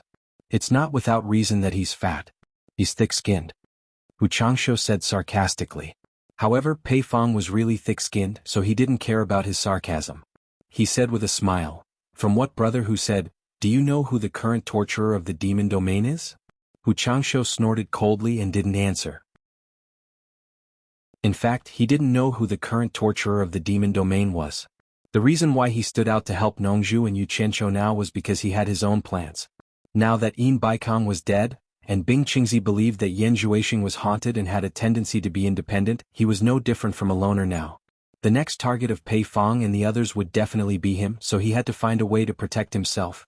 Just when he didn't know what to do, Pei Fong and the other two gave him a chance to get closer to Nongzhu and Yu Qianqiu by forsaking their former enmity. He could also see that Nongju's cultivation was probably not far from breaking through to the late stage of deity transformation. If he could take this opportunity to form an alliance with Nongju, he might be able to pull Wen Lanfeng in. Maybe he could also build a relationship with the demon domain, and then he wouldn't have to be afraid of Fatty Pei and the others. As for whether it would work or not, it was another matter. Even if it didn't work, he had to give it a try. At least, people like Nongju valued friendship and would return it when they owed a favor. Ah, brother who is really tight-lipped. Pei Fong smiled to cover up his embarrassment and turned to ask Yu Qianqiu, Brother Yu, may I know who the current torturer of the demon domain is? Don't get me wrong, we just want to know who it is so that we can congratulate him for taking over the demon domain so that we can call him by his name when we meet. That's all. Damn it. You turn hostile faster than turning a page. Once I say that I'm the new torturer, you'll turn hostile again. Yu Qianqiu sneered, I'd better not say his name so as not to scare you. You'll naturally know who he is when there's a chance. Pei Fong's expression froze and he, Ouyangda and Qi Jiujuan looked at each other. The three of them racked their brains, but they couldn't think of anyone's name that could scare him except Bai Changchun. Could it be Wen Lanfeng? It seemed that there was no one in the cultivation world who could make them worry, except for Wen Lanfeng. Could there be a master that they didn't know? Chapter 7:14. After a moment of hesitation, Qi Jiujuan sent a voice transmission to his two companions. I don't know if he's telling the truth. Whether he's telling the truth or not, we can't afford to take that risk. It's easy to find out if he's telling the truth. Let's go to the demon ghost realm and have a look. If it's true, we'll talk about it later. If it's false, we don't have to rush to deal with them. I don't think they can run away now, Pei Fong said. After a while of discussion, the three of them reached an agreement. Patting his belly, Pei Fong laughed at the crowd and said, The new punishment enforcer of the demon ghost domain has been replaced. After sending Bai Changchun away, we should go congratulate the new punishment enforcer for taking over the demon ghost domain. I wonder if everyone would like to go with us? The lords exchanged glances. They had been living together in the cultivation world for so many years, and they all knew what kind of person Pei Fong was. They all knew what he wanted to do. He just wanted to see if the current torture master of the demon ghost realm was easy to bully. If he was easy to bully, Pei Fong and the other two would not go to congratulate him but to send him off. The reason why he wanted to gather everyone was probably because he had the mentality that the law couldn't punish too many people. No matter how powerful the torture master of the demon ghost realm was, it was unlikely that he could kill all the soul formation cultivators in the world. But then again, everyone wanted Pei Fong and the other two to have the ability to send the current torture master off. Without the suppression of the demon ghost realm, everyone's life would be better. Otherwise, no one would feel comfortable with a pair of terrifying eyes staring at them from behind.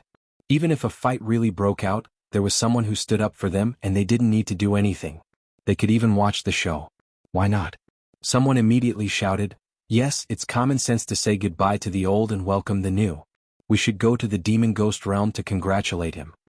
With one person taking the lead, everyone followed. Good, good, good. Pei Fong looked at the crowd with a smile and then cupped his hands to Nongju and the others, saying, Guys, it's just a misunderstanding. Please don't take it to heart. We've sent Bai Changchun away. We'll go to the demon ghost realm to congratulate the new torture master. Goodbye. He did not expect Nongju and the others to be kind to him. As soon as he finished his words, he flew away with Qi Jiujuan and Ouyangda. The lords also bid farewell to Nongju and the others. In the blink of an eye, all the lords of the soul formation stage had left, leaving only 3 dead bodies on the sea. The people of the Chinese cultivation world heaved a sigh of relief. They had thought that they were going to face a disaster today. They didn't expect that they would be lucky enough to get through it. After this lesson, they realized that everyone's thinking was simply too naive. Spirit-severing experts simply wouldn't put them in their eyes. Not to mention Bai Changchun, no matter how much Feng Xiangtian shouted, Bai Changchun wouldn't even look him in the eye, let alone talk to him. Everyone was still in shock and didn't dare to stay any longer. Besides, the 2 soul formation stage experts in front of them also didn't take them seriously. If they stayed any longer, who knew what other accidents would happen? Thus, one by one, they carefully excused themselves and quickly left with their tails between their legs. They had come with hope, but in the end, they discovered that everything was just a bubble, and they had to go back and find another way out. Reality was always cruel and could easily destroy all beautiful dreams. Of course, there were people who didn't leave. The flying ritual implement of the Moon Clan didn't move at all. Jade Flower Fairy and the others faced the sea breeze, the corners of their white dresses fluttering in the wind as they looked over quietly. However, Nongju deliberately ignored them. She held the flute with her hands behind her back expressionlessly and looked into the distance. However, the fingertips of her slender fingers that were holding the flute were deeply embedded in the flesh of her palm. Who asked that relationship to leave such a deep scar in the hearts of a man and a woman? They wanted to forget it, but when they thought about it, they realized that it was all hatred. They didn't know that it was because they loved each other so deeply that they were hurt so deeply and hated each other so much. The people of the Sword Clan didn't leave either. The leader of the Sword Clan looked at Nanming Ancestor and Nongju uneasily. He wanted to go up and talk to them, but he realized that they didn't even look at him. Thus, he cupped his hands at Yu Qianqiu and said, "Yu Qianqiu, my clan is very grateful for your help this time. I really don't know how to repay you." In fact, Yu Qianqiu didn't only save his clan. If it weren't for Yu Qianqiu's interference, the other Soul Formation Lords wouldn't have let these Wuxia cultivators go at all, not to mention Yan Ji. Yu Qianqiu glanced at him coldly, then looked at Tu Yanfeng and said with a faint smile, "Elder Tu, I fulfilled my promise back then. From now on we don't owe each other anything." Tu Yanfeng cupped his hands and thanked him, sweating profusely. The leader of the Sword Clan's expression changed slightly. He squeezed out a smile and wanted to continue their relationship. Unexpectedly, Nongju glared at him coldly and said indifferently, "If you don't scram, you'll die." Immediately, the leader was so scared that he shivered. He threw out his flying magic tool and quickly escaped with a few people. Looking at the group of black dots disappearing in the distant sky, Nanming Ancestor sighed and said, "It's a pity that Bai Changchun left. If he was still here, they wouldn't have dared to do this. A group of fickle villains. None of them are good people. It's useless to be angry." Nongju turned to look at Yu Qianqiu and asked worriedly, "They've all gone to the demon realm. What are you going to do?"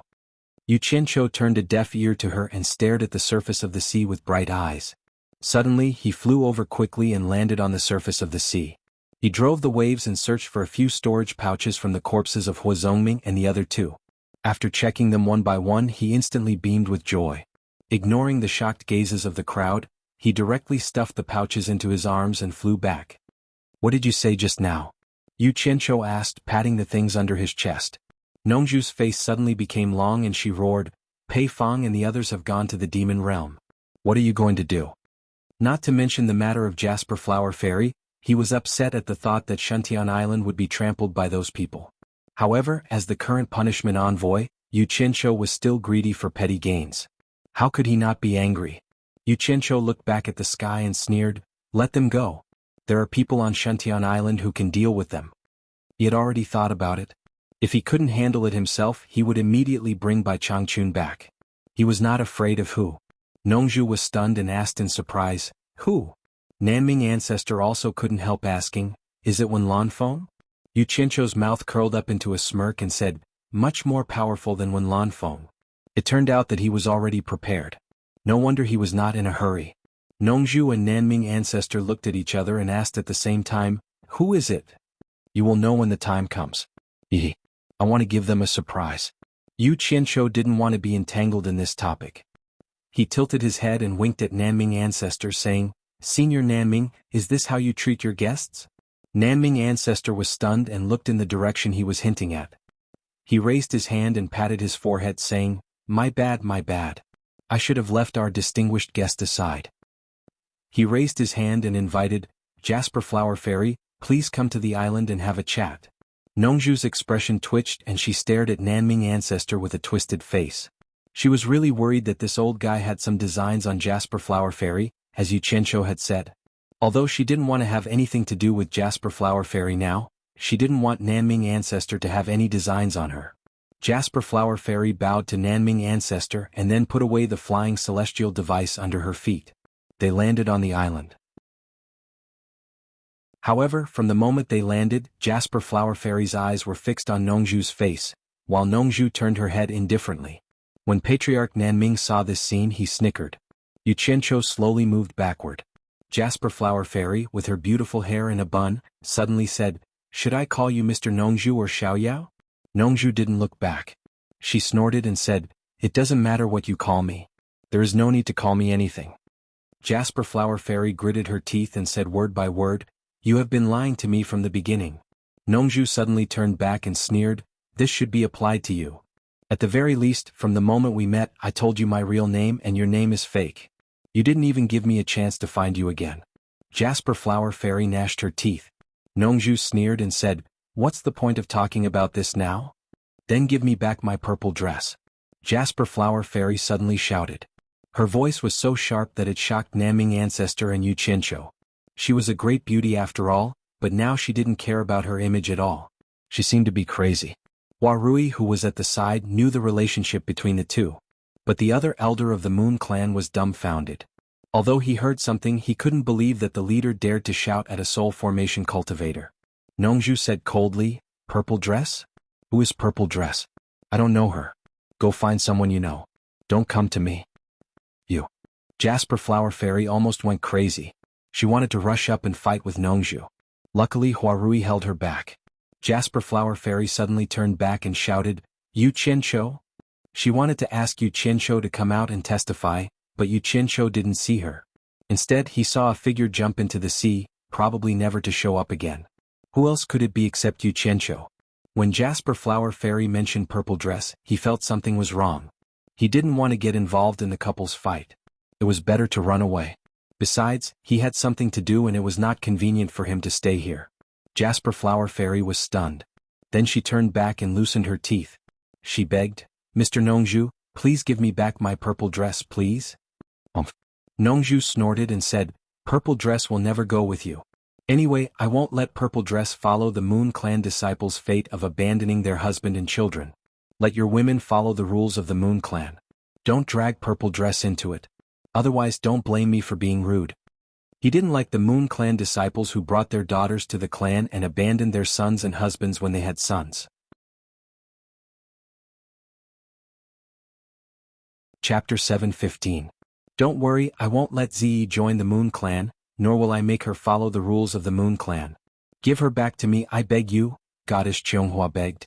Nongju said indifferently, "Ziyi doesn't even know who you are. She won't go with you. She also won't like staying with a bunch of women who abandoned their husbands and children. Don't even think about it." These words were like steel needles, stabbing into Chionghua Fairy's heart. She felt like she was struck by lightning and stumbled back a few steps. She asked with a pale face, "You really won't give Ziyi back to me?" Nongju turned around and faced the raging sea. She said indifferently, "Don't ask any more. Even if you ask me 10,000 times, I won't let Ziyi go with you." "Shameless." Chionghua Fairy said in a trembling voice, "If you don't let her go with me, I'll go find her myself. I'll go to the South Sea Purple Bamboo Forest to find her myself." "Why don't you try?" Nongju suddenly turned around and said word by word, "If you dare to go find Ziyi, I will flatten the Moon Clan and kill your entire family. This is not a difficult thing for me. I mean what I say. Whether you go find Ziyi or protect your entire Moon Clan, it's up to you." Hua Rui and the other elders' faces turned pale. Hua Rui had thought that her sister and brother-in-law could reconcile and then her brother-in-law could protect the Moon Clan. That would be the best. However, her brother-in-law actually said that he would flatten the Moon Clan. He was very decisive. She said in a trembling voice, "Brother-in-law you?" Before she could finish, Nongju stared at her angrily and shouted, "Shut up. Your brother-in-law is not here. Your Moon Clan is full of heartless women. Is there a brother-in-law? What a joke." Hua Rui was speechless. Chionghua Fairy sobbed and said, "Xiaoyao, you are so cruel. You want to separate us. That's the best way to describe you in the past." Nongju glared at him and raised the flute on her back. She said indifferently, "If you keep talking, I'll kill two of you right now." Jade Flower Fairy was shocked. There were only two people beside her. Who else could she want to kill? She bit her lips so hard that it bled. She shook her head and looked at Nongju in disbelief. She couldn't believe that the gentle and refined man she had fallen in love with at first sight could actually be so cruel. Resolutely she turned around and said, "Let's go." A white figure disappeared into the distance. Hua Rui looked at Nongju and sighed slightly. She wanted to say something but stopped herself. In the end, she followed another elder and flew into the sky to chase after Viburnum Fairy.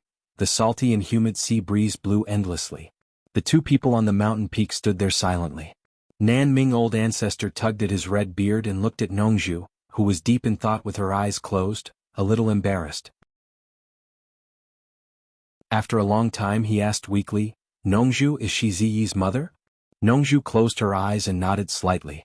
Nan Ming old ancestor smiled embarrassedly and said, Nongzhu, I'm sorry. I didn't know you two had such a relationship. Don't blame me. It was Yu Qianshou who instigated me to do it. Damn it, he ran away first. By the way, what's going on between you two? Tell me. It's a long story. Let's talk about it when we have time. Nongzhu opened her eyes and said calmly, I'm worried about the demon domain now. I don't know what Yu Qianshou is doing. No, I have to go and have a look.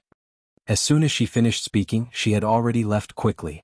Nan Ming old ancestor said, Hey. He wanted to ask who the new torture envoy of the demon domain was, but Nongzhu didn't want to stay a moment longer. Thinking that he was in a bad mood at the moment, she decided to ask him later. Shuntian Island was still windy and sunny. The grass and trees swayed in the wind. In the big house at the center of the island, Yu Qianshou stood there obediently with his hands behind his back. Lady Mu was really like a virtuous wife as she carefully helped him put on the human skin mask. She didn't know why Yu Qianshou wanted to wear this thing to change his appearance. Although she had doubts in her heart, after the previous lesson, she knew that she should just do as he said and not ask what she shouldn't ask. If it was something she could know, Mr. would naturally tell her. Compared to the previous one, Mr. was easier to get along with. Unlike the previous one, he didn't even speak to her, let alone act so intimately. He made her tremble with fear all day long and the days were really hard to bear. Now, as long as she didn't break any taboos, life was still very easy. After putting on the human skin mask, Lady Mu walked around Yu Qianshou and looked around. After confirming that there were no flaws, she smiled and said, Mister, it's done. It's like you've changed into a different person. As she said this, she took out a clear bronze mirror and showed it to Yu Qianshou. Yu Qianshou nodded with satisfaction. Lady Mu put away the bronze mirror and helped Yu Qianshou take off his outer clothes. Then, she helped him put on a set of gray clothes that Yu Qianshou had prepared in advance. After changing his clothes, Yu Qianshou sat cross-legged on the ground. Lady Mu loosened his hairband and carefully combed his hair. After straightening his hair, she pulled it all the way to his back and tied it with a silk ribbon around his waist, letting it hang naturally behind him.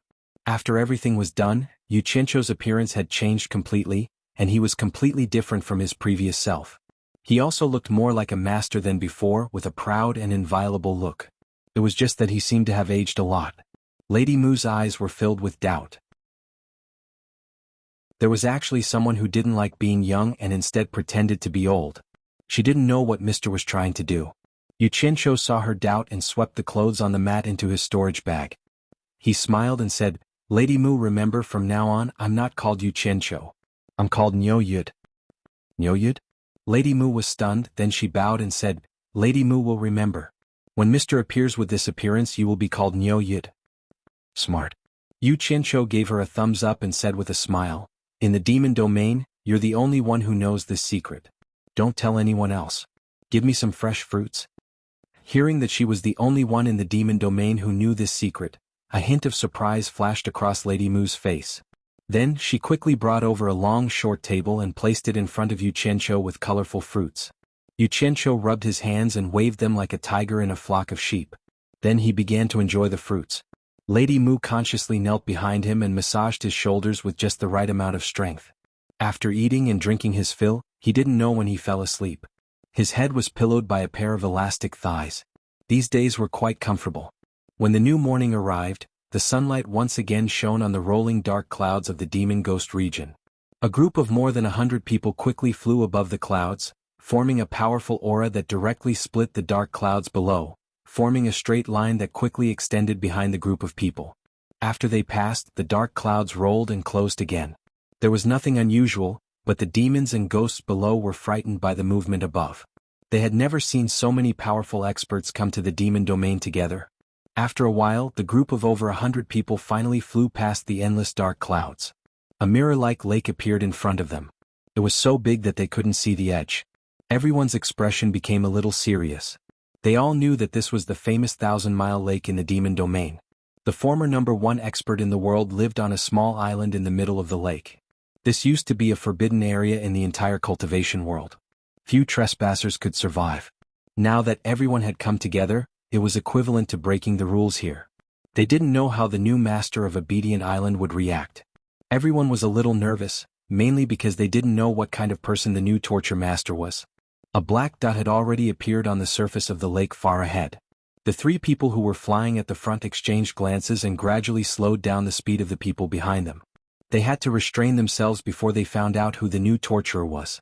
Actually, with Pei Fong and the other two's cultivation, they should have arrived long ago. However, in order to come with everyone and increase their sense of security, they had to sacrifice their speed. Obedient Island was like a cat's eye, embedded in the blue and calm surface of the lake. It was quiet and secluded from the rest of the world. However, it was precisely this small island that caused the hundreds of people floating dozens of meters away from the island to feel great psychological pressure. Everyone looked at each other, but no one dared to land on the island first. Finally, everyone's gaze fell on Pei Fong. Pei Fong's expression twitched, but he had no choice. He had to take the lead. Even so, that island still had Bai Changchun's influence, so he didn't dare to trespass. He coughed and said loudly with his fat face shaking, "I heard that a new torture master has been appointed in the demon domain. The lords of the various countries are here to congratulate him." The voice echoed in the sky. While everyone was concentrating on the big house in the center of the island, they heard someone murmuring inside, "Miss Mu, didn't Bai Changchun say that there are rules in the demon ghost territory? Anyone who trespasses can be killed without mercy. Can I go out and kill a few now?" Although the voice wasn't loud, everyone heard it clearly with their cultivation and they were all shocked. Then a woman's voice came from inside, "Sir, it's not good for you to kill people right after taking over." There was a woman on Obedient Island? Everyone looked at each other. They didn't know that Miss Mu was on Obedient Island. Damn it. Who's outside? Why are you making so much noise so early in the morning? Can't you let me sleep? A loud curse came from inside the house, and then a majestic and terrifying aura surged out of the house, as if it wanted to devour the whole world. In an instant, it shrouded the hundreds of people in the air dozens of meters away.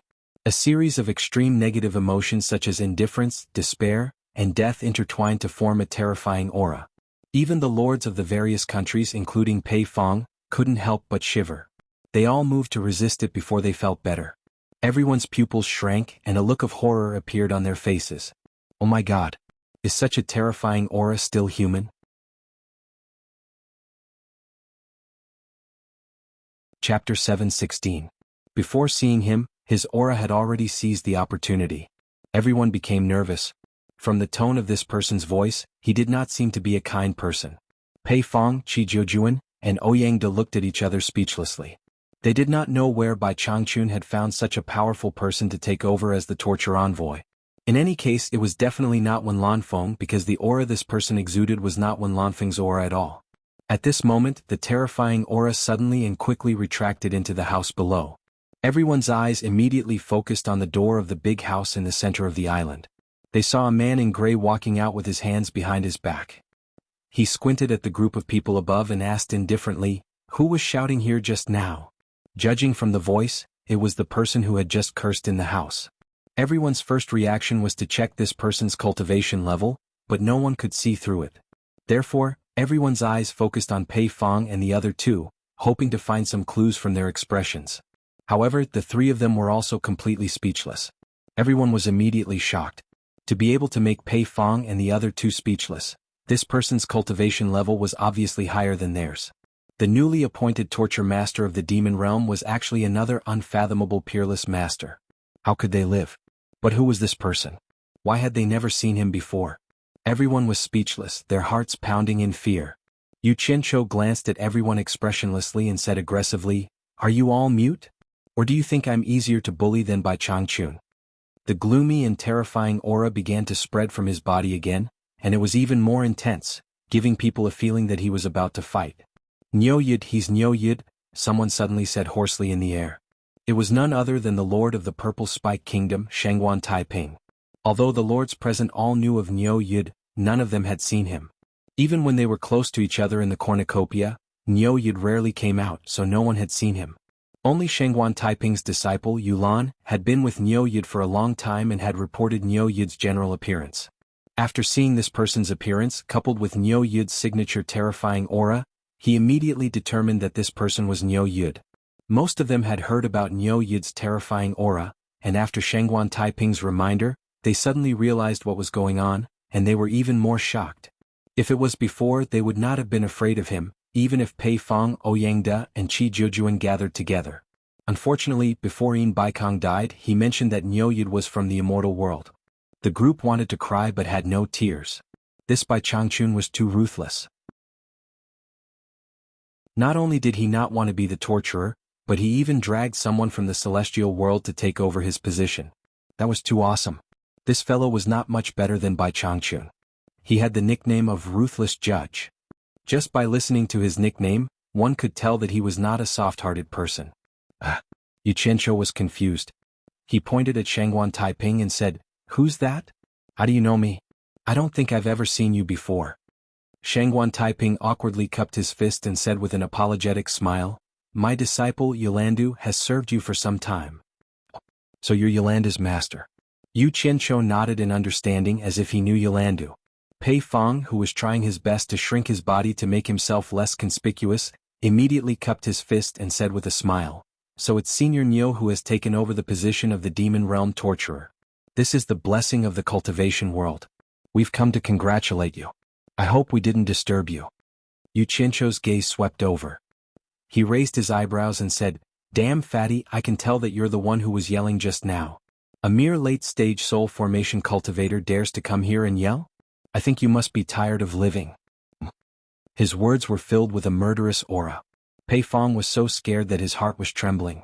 He wanted to cry but no tears came out. "When did I yell? I was just greeting him politely. Don't be unreasonable just because you have a higher cultivation, okay?" However, he could only keep his words to himself. The other party was so unreasonable. If he said it out loud, he would really be tired of living. Hence, he tried his best to put on an amiable smile and waved his hands. "Senior Nyo, you've misunderstood us. We're only here to congratulate you on becoming the torturer. We really didn't yell. Perhaps I was too excited to see you just now, so I spoke a little too loudly and disturbed your peace. Please forgive me, Senior. No wonder this damn fatty could live until now. He was really flexible and shameless." Yu Qianqiu glared at him and said indifferently, "I've misunderstood? Is there something wrong with my ears?"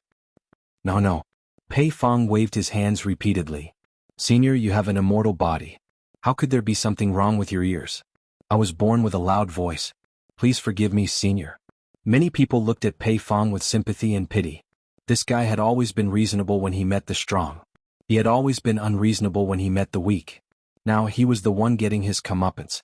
Hearing him say that, Yu Qianqiu's expression softened. He snorted and said, "I knew it. People always praise me for being wise and powerful. How could I have misunderstood them?" Everyone was speechless. This Nyoyud was a fool who liked to listen to flattery. Pei Fong's eyes brightened and the fat on his face trembled.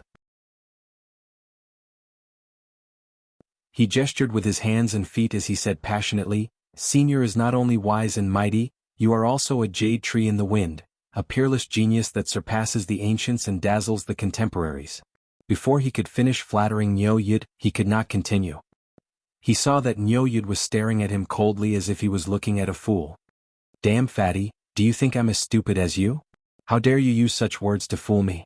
Are you tired of living?" Yu Qianqiu asked in a low voice. Pei Fong was immediately dumbfounded. Many of the feudal lords' faces turned red as they tried to hold back their laughter. This Nyoyud was temperamental. He was really hard to please. Pei Fong's shameless act was completely useless. He was probably going to be out of luck today. Just then, a woman in white walked out of the house. She held a fruit platter in her hands. There were fresh fruits of different colors on the platter. The fruit platter was placed in front of Yu Qianqiu. She smiled and said, "Mister, eat some fruits to calm down. There's no need to lower yourself to their level." Everyone took a closer look and realized that she was actually a tree demon. Her appearance was not bad, but she was not stunning. Yu Qianqiu plucked a grape from the fruit platter and tossed it into his mouth. As he chewed, he asked, "Lady Mu, how does Bai Changchun deal with these trespassers?" Everyone was shocked. If they really dealt with them according to Bai Changchun's method, everyone would be out of luck. Hence, everyone looked at Lady Mu with pleading gazes, hoping that she would be merciful. Especially Pei Fong, whose face was filled with anticipation. Lady Mu's beautiful gaze swept across everyone. She smiled at Yu Qianqiu and said, "Mister, there are exceptions to everything. Moreover, these people are here to congratulate Mister on taking over the position of torture envoy. Speaking of which, they have good intentions. There's nothing wrong with that. Why don't you be merciful and let them off this time?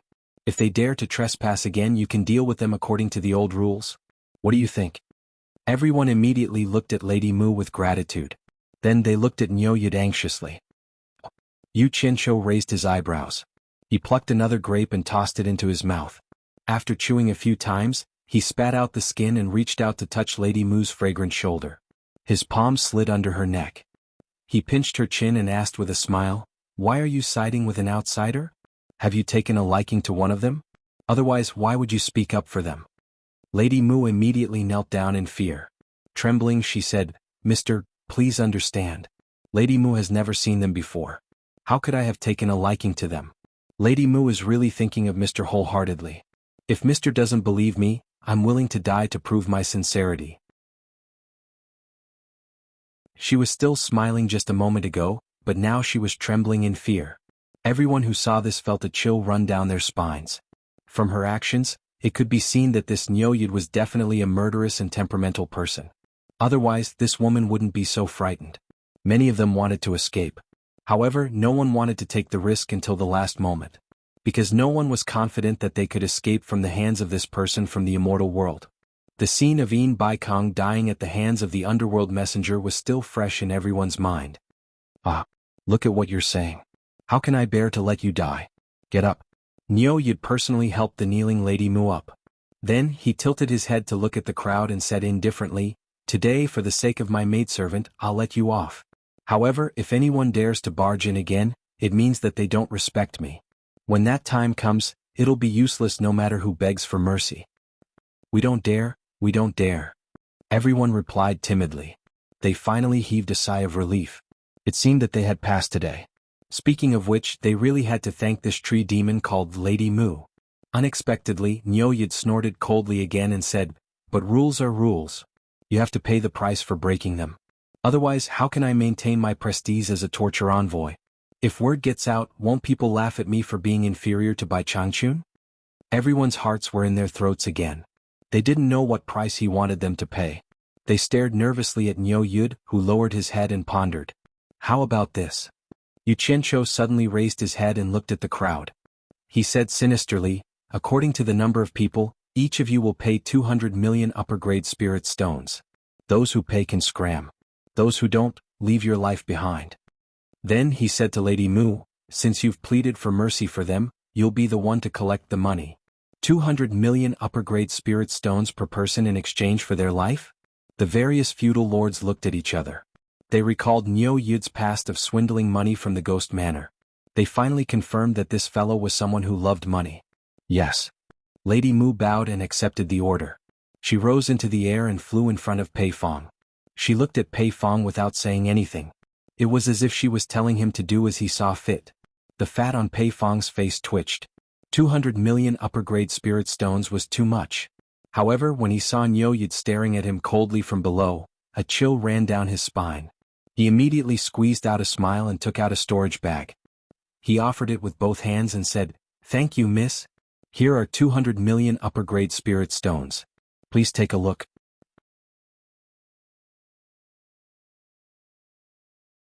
Chapter 717. The price was a little high, but compared to his life and he could afford it, 200 million high-grade spirit stones was really not a lot. However, he felt very aggrieved. If he had known this would happen, he wouldn't have come all the way here to pay for humiliation. Wait. Everyone was shocked and looked at the person who spoke. All of them were shocked. At first, they felt the pain of paying such a large sum of money, but now they were worried that Niu Yud would go back on his words. Niu Yud pointed at Pei Fong and said, "He is the leader. He was loud and disturbed my sleep, so he is an exception. I will add another 100 million high-grade spirit stones. Everyone else is the same." He was really overbearing. However, Yu Qianqiu naturally had his own thoughts. Some people. They needed to be taught a lesson, especially these thick-skinned, black-hearted, and sly old foxes. If you pretended that nothing had happened and let them go for nothing, they might suspect that you had a guilty conscience. In the end, they might turn around and repeatedly test you. Towards these people, he had to maintain an appropriate amount of pressure to make them feel fear and pressure, not giving them the chance to think nonsense. He had to put on a high profile and clearly let them understand that he was more powerful than them and could take their lives at any time. The more he pressured them, the more they would be afraid of him. Of course, there had to be a limit to pressuring them. He couldn't force them to do something desperate. Therefore, he chose Pei Fong to make an example out of him. He couldn't pick a pushover at this time. By suppressing the most powerful one, he would naturally scare the others. As for why he wanted each of them to take out 200 million high-grade spirit stones, it was because when Yu Qianzhou was on Shenzhen Island, he found close to 800 million high-grade spirit stones in the storage bags of Hua Zongming and the other two. It seemed that Hua Zongming and the others weren't the most powerful among the feudal lords. If they could carry so much money with them, these people definitely couldn't be any worse. Yu Qianzhou did an average calculation and estimated that each of them could take out 200 million. After all, these people were not ordinary cultivators but local moneybags. Although a mere 1 or 200 million was a huge amount, it was not enough to hurt these local moneybags. Therefore they should be willing to take out their money to save their lives. When Pei Fong heard that he wanted to add another 100 million, his expression became complicated. No matter how rich he was, it wasn't easy money that he picked up from the streets. Asking him to take out another 100 million just like that would be painful. After all, it wasn't 1 or 2 million but 100 million. People were different. Pei Fong was Pei Fong, not Yin Baikong. If it was Yin Baikong, he would probably take the initiative to give another 100 million, and he would even find an opportunity to send more money in the future. He wasn't afraid of Niu Yid asking, he was afraid that Niu Yid wouldn't accept. Seeing him hesitate, Lady Mu turned to look at Yu Qianzhou. Yu Qianzhou raised his eyebrows and said expressionlessly, "Damn fatty, you're not willing?" Pei Fong was startled and smiled awkwardly, I'm willing. Very quickly he took out another storage pouch and offered it with both hands. He really refused a toast only to be forced to drink a forfeit. After Lady Mu finished counting, she went to Qi Jiujuan who was standing beside him. Qi Jiujuan silently took out a storage pouch. Therefore it was Ouyangda's turn again. These three standing at the front were naturally the unluckiest. They set an example for the people behind them and took out their money. Yu Qianzhou was secretly delighted. This was a huge amount of wealth. However, on the surface he said expressionlessly, "Those who paid, scram. Don't wait for me to change my mind and regret it." Needless to say, these three late-stage soul formation cultivators didn't want to stay here anymore. Pei Fong smiled with his bleeding face, cupped his hands and said, "It's my honor to be able to meet Senior Niu today. We will take our leave now. Before you leave, listen carefully. From now on, I will take over by Changchun's matters. If anyone violates the old rules, they won't be as easy to talk to as they did today." Yu Qianzhou waved his sleeve and shouted, "Scram!" The three of them nodded speechlessly. Then they shot into the sky and quickly flew away. After these three people took out their money and left, the others didn't have any temper. They all prepared their spirit stones in advance and waited for Lady Mu to come and collect the money. Those who paid hurriedly ran away. No one dared to stay. Who knew if this fickle Niu Yid would go back on his words? Therefore, some people even took the initiative to pay first and then quickly leave. There were fewer and fewer people around. Some people were even shocked because they didn't have enough spirit stones with them. They hurriedly found someone to borrow them. If they were too late and everyone left, who could they borrow money from? That could kill people. Not long after, the feudal lords who came with ulterior motives didn't get to see the excitement they were looking forward to. Instead, they were all ruthlessly slaughtered. The most unbearable thing was that they took out their own money and gave it away for free. They even had to say thank you to the woman who collected the money. How could they endure this? As a result, they walked away with their faces covered in grime. When Yu Qianzhou saw that the sky had returned to its tranquil state, he returned to the large house, feeling very pleased with himself. Then he sat down on the mat. Not long after, he saw Lady Mu come in with a large cloth bag. She placed it in front of him and opened it, immediately revealing a large pile of storage bags.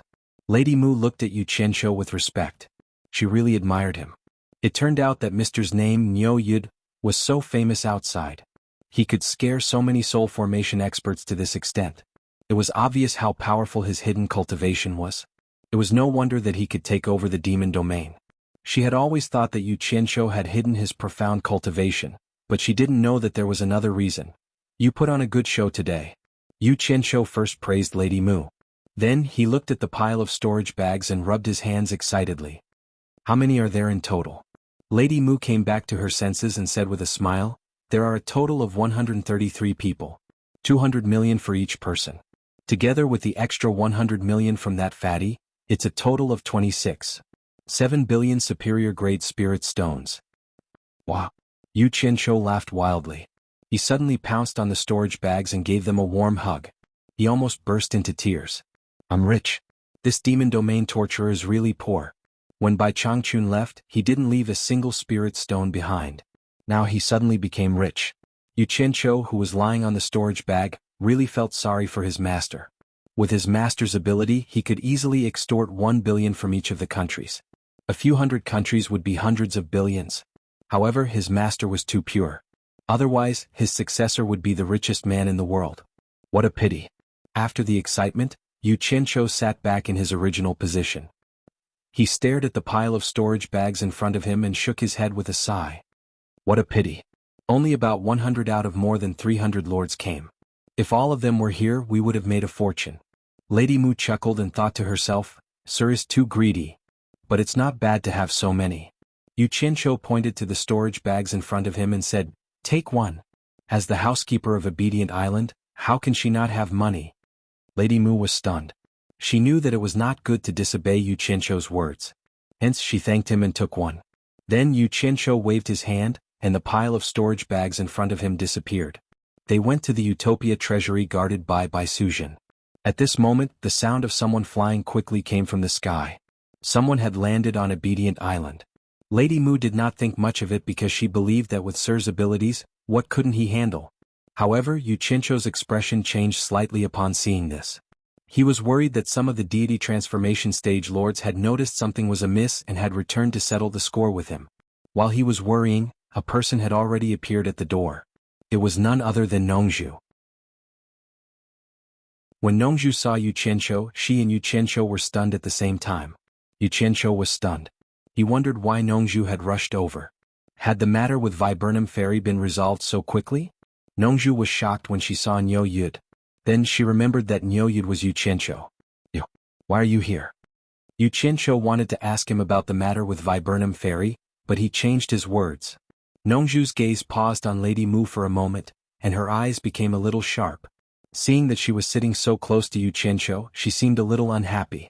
It was not because she was worried that there would be an ambiguous relationship between them, but because when Bai Changchun was here, this woman did not dare to come into the house easily. Did she become unruly after Bai Changchun left?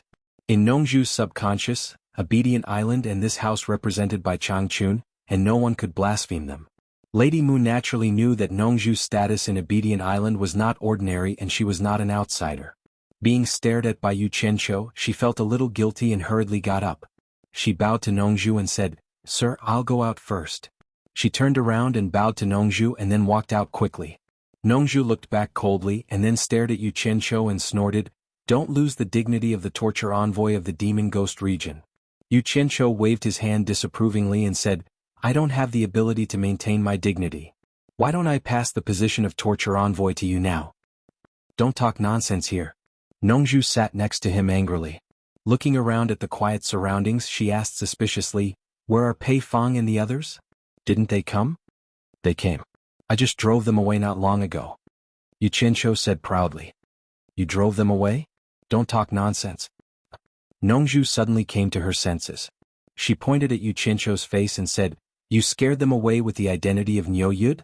How could this work? It doesn't matter what method I used. As long as it can solve the problem, it's a good method. Yu Qianqiu said proudly. He decided to keep the matter of making a fortune a secret for the time being. Otherwise he was afraid that this old man would blackmail him. Nongzhu thought for a while and nodded slowly, saying, It seems that I worried too much. But this is also good.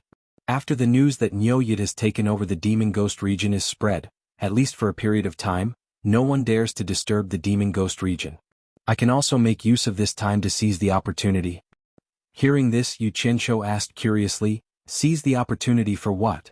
Nongzhu was silent for a while and said, I'm going to do closed-door training for a period of time.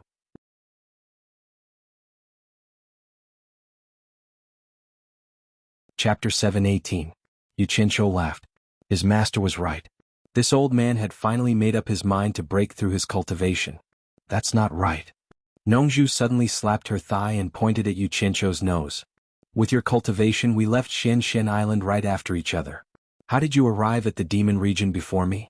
There must be something behind this. Tell me honestly. Yu Qianqiu was startled. This was really hard to explain. He did come back before Yu Qianqiu and not just a little bit earlier. He had already slept soundly on the lap of a beauty. He rubbed his nose and smiled. I've cultivated a magic art for escaping. I'm good at speed. That's why I came back earlier than you. Since he couldn't explain it clearly, he could only use self-deprecation to keep it a secret. Nongju looked at him from head to toe. She said doubtfully, "No wonder you're so good at escaping. What magic art is it? Tell me." "Ah. You'll know when you have the chance." Yu Qianqiu smiled perfunctorily. Seeing that he didn't want to tell her, Nongju didn't turn on him. She stood up and stared at him in silence for a while. Then she said slowly, "I trust Bai Changchun's judgment. You'll have to rely on yourself from now on." She took out a jade archive and threw it to Yu Qianqiu. "I've set up a message formation in the purple bamboo forest. There are coordinates in the jade archive. You can look for me if you need anything. At least, I won't leave the purple bamboo forest for a while." "You're going back to the South Sea now?" Yu Qianqiu stood up and followed Nongju to the door. After stepping out of the door, Nongju said with a serious expression, "Once Bai Changchun leaves, you won't be able to hold on for long. Sooner or later you'll be exposed. I have to calm down and break through my cultivation to protect myself. If one day the demon region really, at least the purple bamboo forest in the South Sea can be your home." Yu Qianqiu laughed and said, "I'm not as pessimistic as you think, am I?" Nongju didn't want to argue with him, so she raised her hand and said, "Be careful, I'm leaving." "Wait." Yu Qianqiu stopped him and took out 2 storage pouches. "These are gifts for Ziyi and Furong, one for each of them." Nongju was startled when she received it. She then injected her divine sense into it to see what it was. After seeing it, she was stunned for a long time, and the muscles on her face twitched. There were 200 million high-grade spirit stones in each of the 2 storage bags. This was the first time he had seen someone give money to a woman as a gift. Moreover, he was very generous, giving 400 million high-grade spirit stones in one go. Nongju gradually came to her senses. She gritted her teeth and asked, "Tell me honestly, how much money do you have?" Yu Qianqiu waved his hand disapprovingly and said, "It's not a lot, it's just this. It should be enough to spend in this lifetime. If it's not enough, I'll just earn more." Nongju was speechless. The SOSO, from this money grubber's mouth must be a frighteningly huge amount. It was better not to know lest she was provoked. He was a rich man. He watched as Yu Qianqiu took out another jade archive and inserted something into it. Then he took out 2 porcelain bottles and handed them to Miao Yi, saying, "One of the bottles contains the limit-breaking pill, and the other contains the 7 treasures pill. There's a method to use it in this jade archive. Help me bring it to Furong. It can help her raise her cultivation level to the early stage of tribulation passing." Nongju took it and asked suspiciously, "Didn't you say that this thing can poison people to death? Why did you give it to Furong?" Although he knew that Yu Qianqiu wouldn't harm Furong, he still had doubts and couldn't help asking. "There are real and fake pills," Yu Qianqiu explained weakly. Nongju suddenly became furious and said, "How dare you sell fake pills to harm people?" Yu Qianqiu rolled his eyes and said, "Which eye of yours saw me sell fake pills? You can't talk nonsense. You go." Nongju was so angry that she flung her sleeve and flew away. Looking at the black dot disappearing into the horizon, Yu Qianqiu shook his head and smiled bitterly. Then he frowned and continued strolling. A cool breeze caressed his face and the grass was fragrant. Before he knew it, he had arrived at the edge of the 1,000 Miles Lake. Looking at the sparkling surface of the lake, he couldn't help but be startled. His eyes turned and no one knew what he was thinking. Without hesitation he jumped into the lake. What? Water splashed on the surface of the lake, creating ripples. His figure disappeared from the surface of the lake. Under the water, Yu Qianqiu occasionally spat out a string of bubbles from the corner of his mouth. He dived head first into the bottom of the lake. The water was clear and schools of fish could be seen swimming in the lake. Some of the bolder fishes even ran over to play around him as he dived, diving down with him. After diving for nearly 100 meters, the light in the water gradually weakened, and it became dark in front of him. The water pressure was getting stronger and stronger. The fish following him didn't seem to be deep water fish. They all swung their tails and swam back upstream. Yu Qianqiu also felt a little uncomfortable. He pointed his finger downward and began to use the water formula. The surrounding water quickly separated, and his whole body seemed to be wrapped in a bubble, sinking rapidly. The surroundings became darker and darker, so dark that not a single ray of light could be seen. The surroundings were extremely quiet, giving people a terrifying sense of oppression. Yu Qianqiu himself didn't know how deep he had dived. He estimated that it was about 1,000 meters. He felt that using the water formula to repel the water pressure was also getting stronger and stronger. The huge pressure around him kept squeezing, and he gradually felt that he couldn't bear it. It was obvious that with his current cultivation, it would be difficult for him to withstand too much pressure when using the water art. Fortunately, the water formula was miraculous. It could strip the oxygen contained in the water for him to breathe. Otherwise, it would be even more uncomfortable. Just as he was hesitating whether to give up, a faint white light appeared below him. Yu Qianzhou's eyes lit up. It seemed that he was not far from the target he wanted to check out. He gritted his teeth, endured the pressure, and dived deeper. The light below grew bigger and bigger, but his face was also flushed red. The pressure was too great and he couldn't bear it. But he still persisted. When he started to feel dizzy, Yu Qianzhou didn't dare to go any further. Looking down, the target was only about 100 meters away from him.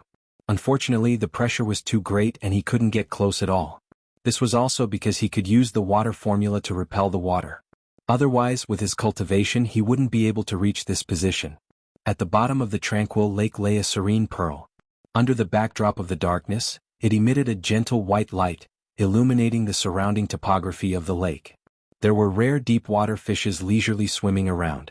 Rather than calling it a pearl, it was more like an upside-down bowl. It was white and smooth like jade, but in reality, it was just a light barrier. This light barrier at the bottom of the lake was at least a few hundred meters wide and 100 meters tall. It was in a semicircular arc. From the surrounding topography, it could be seen that this place was originally a valley. The surrounding shadows rose and fell like a mountain range. Not far away there was a tall, round pillar-like mountain. Yu Qianzhou looked up the pillar-like mountain and was immediately shocked. Judging from the direction, this should be the lowest base of Obedient Island. He felt that it was a little strange. Most mountains were cone-shaped. How could a mountain grow like this? The circumference of the top and bottom was about the same, and it was as straight as a pillar. Furthermore, this height wasn't low. It was at least 2 kilometers, right? Such a scene couldn't help but make people think of the wooden fish and the wooden mallet used to strike it.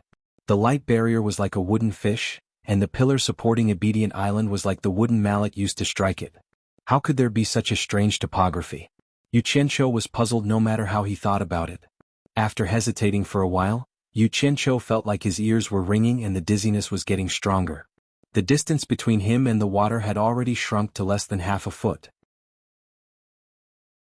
If he stayed any longer, he would be in danger. Yu Qianzhou looked down at the light barrier and shook his head in pity. According to Bai Changchun, the entrance to the demon realm was sealed by the immortal emperor and the underworld king, and the light barrier was a seal that the myriad swords demon monarch added later on. In other words, the entrance to the demon realm was sealed by 2 seals. Even with Bai Changchun's cultivation, he couldn't break through the outer layer of the myriad swords demon monarch's seal. Yu Qianzhou originally wanted to see if he could go in, but he didn't expect that even approaching would be difficult. After working for a while in vain, Yu Qianzhou helplessly disappeared into the water. A big bubble broke into several pieces and floated up. On the mountainside behind the mountain god temple where the leaders of the Green Gang and Hong Gang were hiding, Yu Qianzhou stood in front of the plane and stared at the mountain god temple below. Because of the raging war in Wuxia, Shi Wenguang's army had already reached the vicinity. The common people were in a panic and didn't dare to go out. Thus, the mountain god temple seemed very deserted. Gu Qingyun and Hong Qi stood behind him and reported the recent developments in Wuxia. 1/3 of Huaxia's territory had already been captured by Shi Wenguang's army, and the poor people who had been oppressed by the imperial court for a long time could no longer bear the corvée labor and taxes brought by the war, so they all formed groups and rose up in rebellion. For a time, the uprising of the poor people was like a spark that started a prairie fire, making the precarious Li dynasty even worse. If there was no strong support, the dynasty would collapse and defeat would be set in stone. On Wuji Island, the forces of various countries increased the mobilization of manpower, and a large number of cultivators continuously gathered on Wuji Island. In the other countries that were adjacent to Huaxia, there were also a large number of cultivators gathering. Other than the direction of the Demon Ghost region, they had already surrounded Huaxia. Looking at the movements, the forces of various countries were preparing to launch a large-scale attack on Huaxia's cultivation world. The entire Huaxia's cultivation world was as anxious as ants on a hot pan. All of this was within Yu Qianzhou's expectations. With Bai Changchun gone, the various countries would definitely officially make their move. Master, I heard that our Grandmaster is the #1 expert in the world who has already gone to the East Holy Land? Hong Chi's eyes suddenly lit up as he interrupted. Yu Qianqiu made a non-committal "n" sound, and Hong Chi instantly revealed an extremely annoyed expression. It seemed like he was blaming his master for not bringing him to meet his grandmaster, but he did not dare to be presumptuous in front of his master. Gu Qingyun glanced at Hong Chi and continued to report, all the sects in Huaxia are in danger, and they're all worried that the soul formation experts of various countries are about to make their move. Also, there are quite a number of cultivators in our two sects, so we should also prepare early to avoid being implicated when the time comes. You're worrying too much.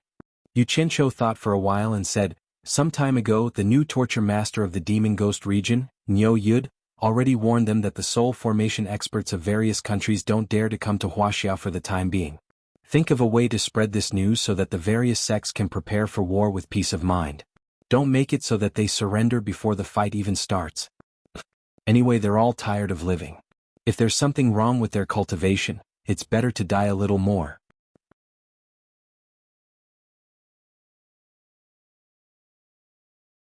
Chapter 719.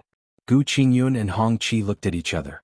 Then Yu Qianqiu continued, if they fight, as long as they don't provoke you, don't get involved. Anyway, your subordinates are all wandering itinerant cultivators. They don't have a fixed territory and are just making a living in the cracks. No matter who wins, you won't get any benefits. So, don't be used by them. Who cares who wins or loses? Continue being bandits. Yes, there's nothing bad about being a bandit. Freedom. You don't have to listen to others and you'll still have food to eat. The two of them looked at each other speechlessly again. Gu Qingyun coughed and said, Boss, the 10,000 demons and moon sect seem to be sending people to look for you. Let them look for them. Yu Qianqiu didn't think much of it. I promised to help them deal with the soul formation experts who came to bully us. But the soul formation experts haven't attacked us yet.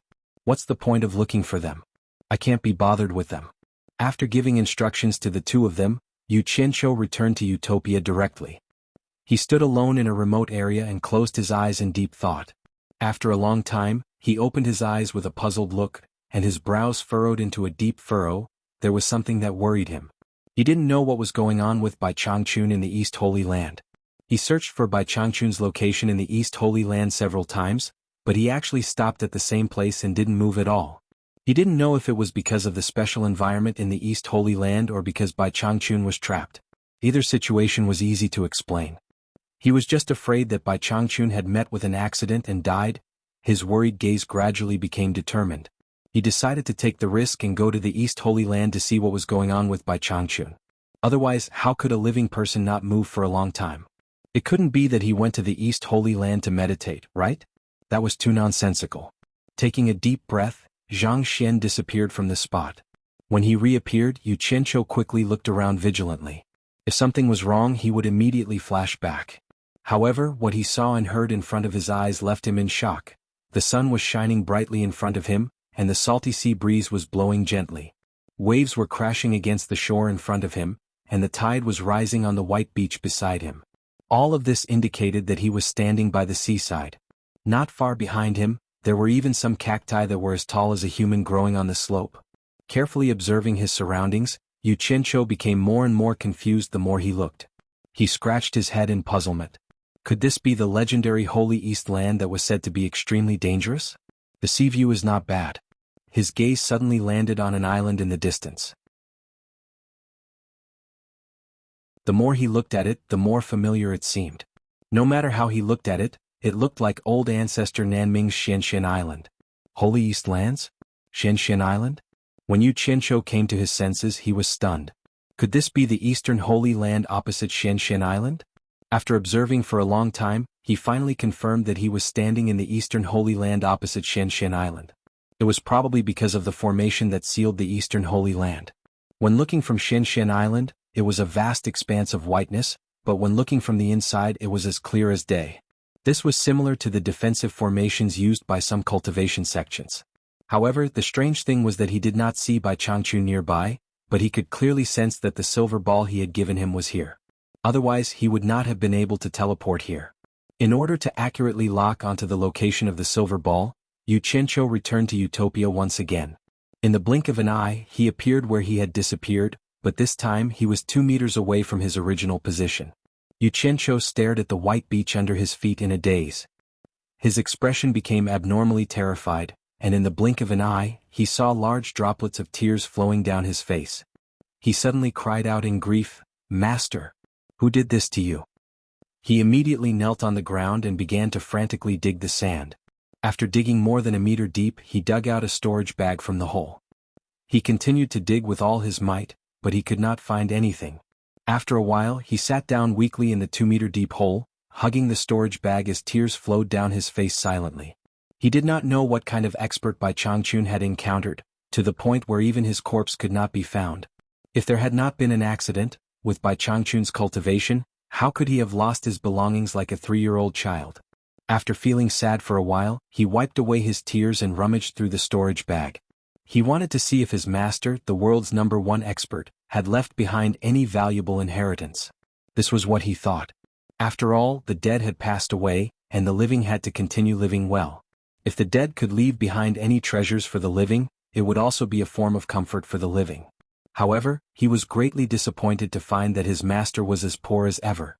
He only poured out the 10 or so small silver balls and a jade archive that he had given him.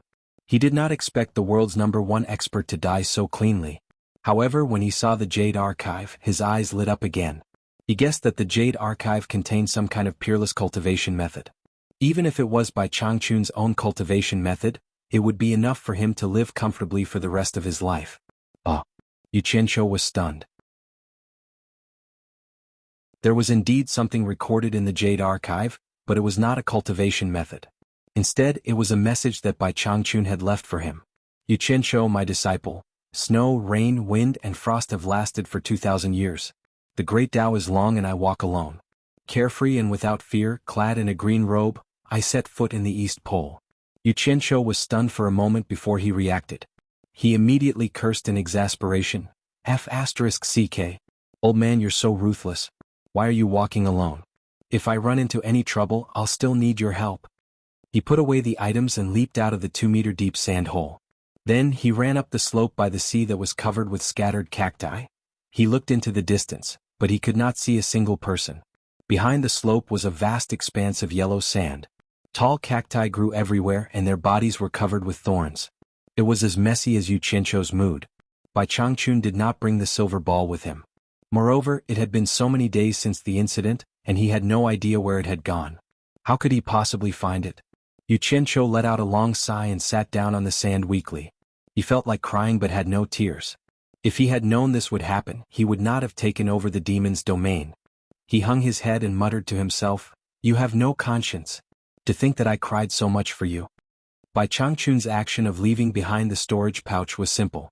He did not want Yu Qianqiu to find him. From his short message, it could be seen that he did not want Yu Qianqiu to save him and bring him out of the holy land of the East no matter how dangerous it was. Especially the third sentence, carefree and fearless. It was clear that he did not want to have any worries, and that he should go about his business and not look for him anymore. He wanted him to let go of the burden that he had been carrying for 1,000 years and go out on his own. Very cool. Typical Bai Changchun's arrogance. However, this was undoubtedly cutting off his own path of retreat. He could only charge forward without turning back no matter how dangerous it was, unless the heaven and earth formation that sealed the Holy Land collapsed. Without his biggest backer, Yu Qianqiu's mind was blank. He did not want to think about anything, because just thinking about it made his scalp go numb. Once Niu Yud's identity was exposed, those soul formation experts who were deceived by him would not let him go. He would probably hide in Utopia for the rest of his life. As for Shi Wenguang and the others in the secular world, they would definitely end up very, very badly. I don't want to think about anything. Lying on the beach and basking in the sun, he crossed his legs and hummed a crooked song. There's no drunken sunset in the coconut grove, just a sea of blue.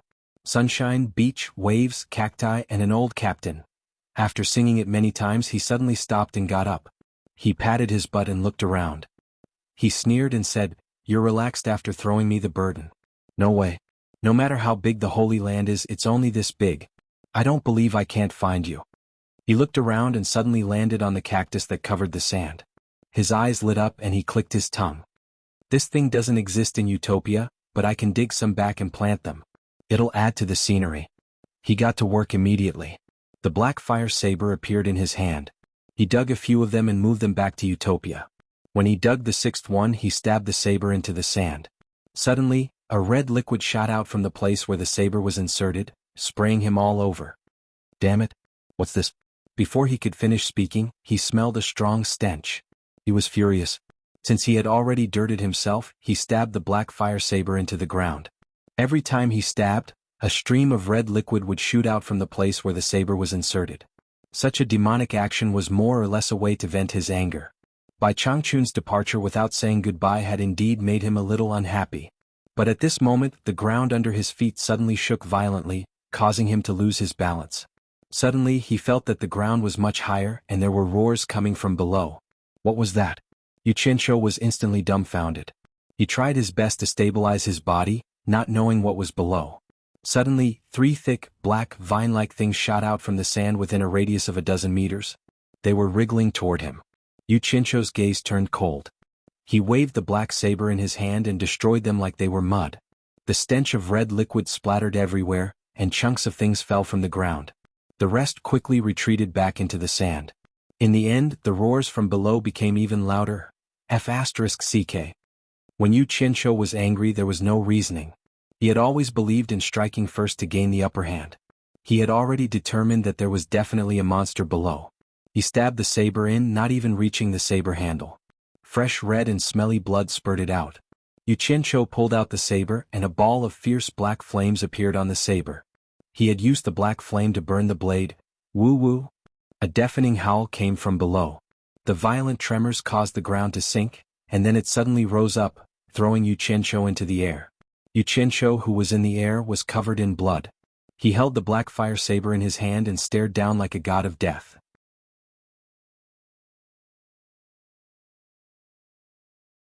Chapter 720. Sand flew up like rain and a huge monster popped out from the sand. For a moment it was hard to see what it was, but more than a dozen huge tentacles stabbed at Yu Qianqiu in the air. Yu Qianqiu quickly flew out, but after flying for a short distance, his expression changed. He felt that while he was using his cultivation, the true essence in his body was being consumed several times. Alarmed, he quickly landed on a sand dune dozens of meters away.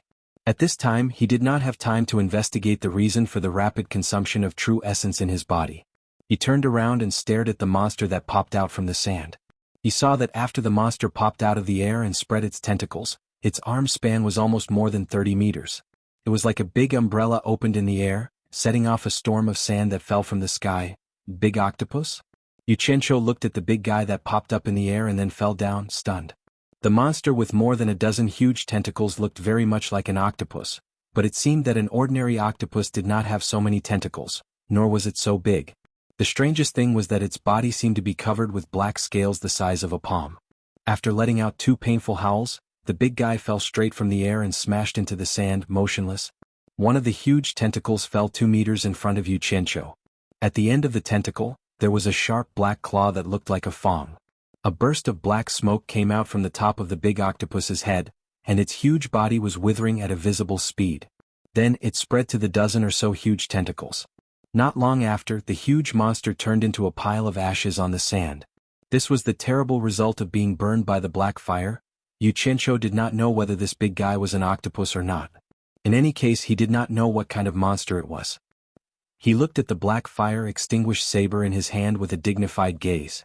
Using the fire spell to maintain the saber did not consume much true essence, but now that he carefully examined it, he found that the true essence consumption was greater than usual. At first he did not notice anything unusual, but when he fiercely circulated his true essence while flying, he found that something was wrong. Previously he had thought that it was the monster's doing, but now that the monster was dead, he discovered that revolving the fire art to maintain the saber was still consuming his quintessential essence. Clearly it had nothing to do with the monster. What the hell was going on? Yu Qianqiu looked around suspiciously, but didn't find anything unusual, so he put away the broadsword. As a result, Yu Qianqiu stared blankly for a moment before suddenly shooting up into the sky. After circling twice in the air, he suddenly understood everything and quickly landed on the ground. It turned out that as long as he used his cultivation technique, he would discover that there was an unknown force in the world that was quietly extracting the true essence from his body. The more true essence he used, the more true essence would be extracted from his body. In short, the consumption was proportional to the extracted true essence, which was 1-to-1. In other words, the consumption of true essence to execute a technique here was double that of outside. Yu Qianqiu found it hard to understand. How could such a strange thing happen in the same world? Could it be because of the heaven and earth great formation that sealed the Eastern Holy Land? Just as he was puzzled, he saw a cloud of dust billowing in the distance. There were more than 10 people riding fast horses galloping on the sandy ground, galloping towards him at high speed. Yu Qianqiu scratched his head in confusion. Weren't the people sealed in the Eastern Holy Land the experts of the netherworld and immortal world? Why were they riding horses at such a tortoise-like speed? In a short while, more than 10 people arrived in front of him. They slowed down and circled around him. Yu Qianqiu sized them up in surprise. It seemed that their expressions weren't very friendly, and they were staring at him with hostility. However, what made him feel the most strange was that these people were obviously mortals. They were very different from the experts in the Eastern Holy Land he had imagined. The more than 10 people on horseback all had strong and sturdy bodies. They had bronze-colored skin and were very muscular. Their long hair was tied into many whips, and they even wore feathers on their heads. Their necks and wrists were adorned with animal tooth jewelry. Most of the skin on their bodies was exposed, and only some of the important parts were covered with cloth. On their waists were crudely cast knives, and there were even some who carried animal tooth spears on their backs. These people's dressing reminded Yu Qianqiu of the Native Americans in his previous life. Their styles were quite similar. One of them made Yu Qianqiu's eyes light up slightly. It was actually a beautiful woman. She had a strong and voluptuous body. Her 2 slender thighs with beautiful curves clamped on the horse's belly. Her full breasts were wrapped in animal skin. Coupled with her bronze-colored skin, she was filled with a wild beauty. It made people want to conquer her with a single look. However, she wore a 5-colored feather on her head, and the knives on her waist were of much better quality than the others. She also had the appearance of being supported by the crowd. She seemed to be the leader of these people. If one looked carefully, they would discover that on the naked arms of these people, there was a similar pattern drawn. It was exactly the same as the monster with many tentacles that Yu Qianqiu killed. A man next to the wild beauty suddenly waved his hand and pointed 100 meters away. He exclaimed, "Garland, look." Everyone's gaze followed. Yu Qianqiu also couldn't help but look back. He discovered that it was the ashes left behind after he killed the monster. The 2 men rode their horses and galloped over. They circled around the pile of ashes and examined it. Then they quickly galloped back. One of them nodded and said, "Garland, it should be the remains of a man-eating octopus, but it seems to have been burned to ashes by someone. The commotion just now should have come from here." In an instant, everyone's eyes were fixed on Yu Qianqiu. They were somewhat in awe. The wild and sexy beauty asked, "Did you kill the man-eating octopus?" Her gentle voice was mixed with undisguised brutality. It gave people a pure and natural feeling. It was very pleasant to listen to. Yu Qianqiu shook his head without hesitation and said, "I didn't kill it. The person who killed it has already flown away." He spread his arms and made a flying gesture. It was as disgusting as it could be. The reason why he didn't admit it was because he felt that he shouldn't take responsibility for everything before he understood the situation. It wasn't safe. In addition, from the pattern on these people's arms, he deduced that the dead monster might be their totem. If he admitted it, he might offend them. The group of people looked at each other and exclaimed, "Immortals!" Yu Qianqiu's eyebrows trembled slightly when he heard that. After the shock, the beauty called Garland asked doubtfully, "Which tribe are you from?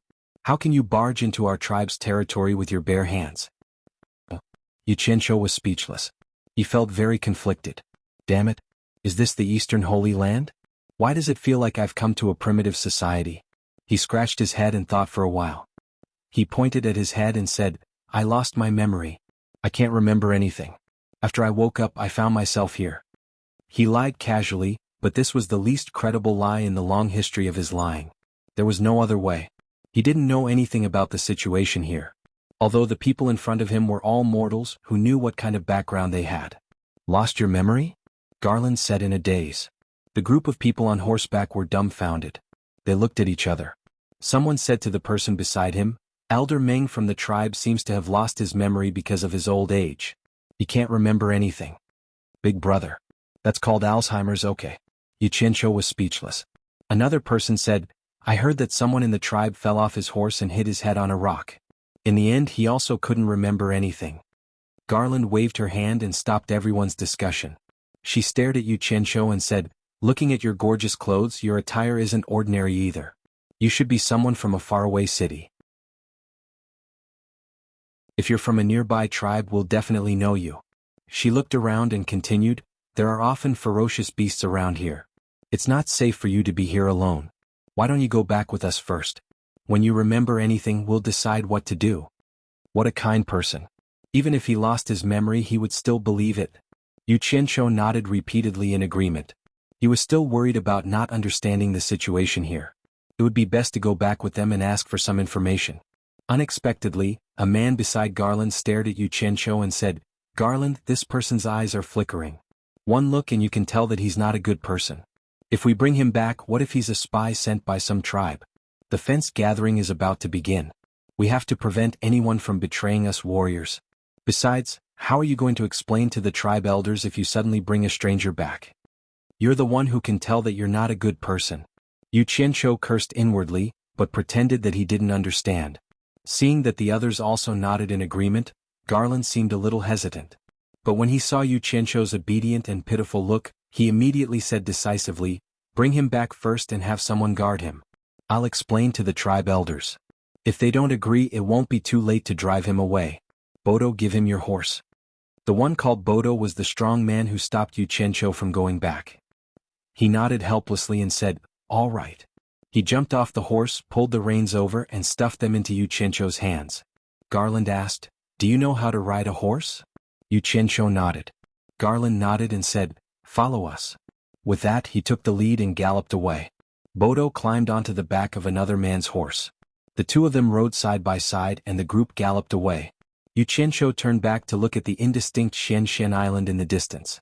He jumped onto the bareback horse without a saddle, pulled on the reins and kicked the horse's belly with his heels. The horse's hooves kicked up yellow sand, and he quickly chased after the group of people in front of him. After about 15 minutes of running, they finally ran out of the yellow sand. Green grass began to appear around them. Not long after turning around a valley, a vast forest appeared in front of them. The group of people directly rode into the forest. After passing through the deep forest along a winding path, their eyes suddenly opened up. A wide lake as clear as a mirror lay quietly in the depths of the forest. It made them feel like they were in a fairy tale.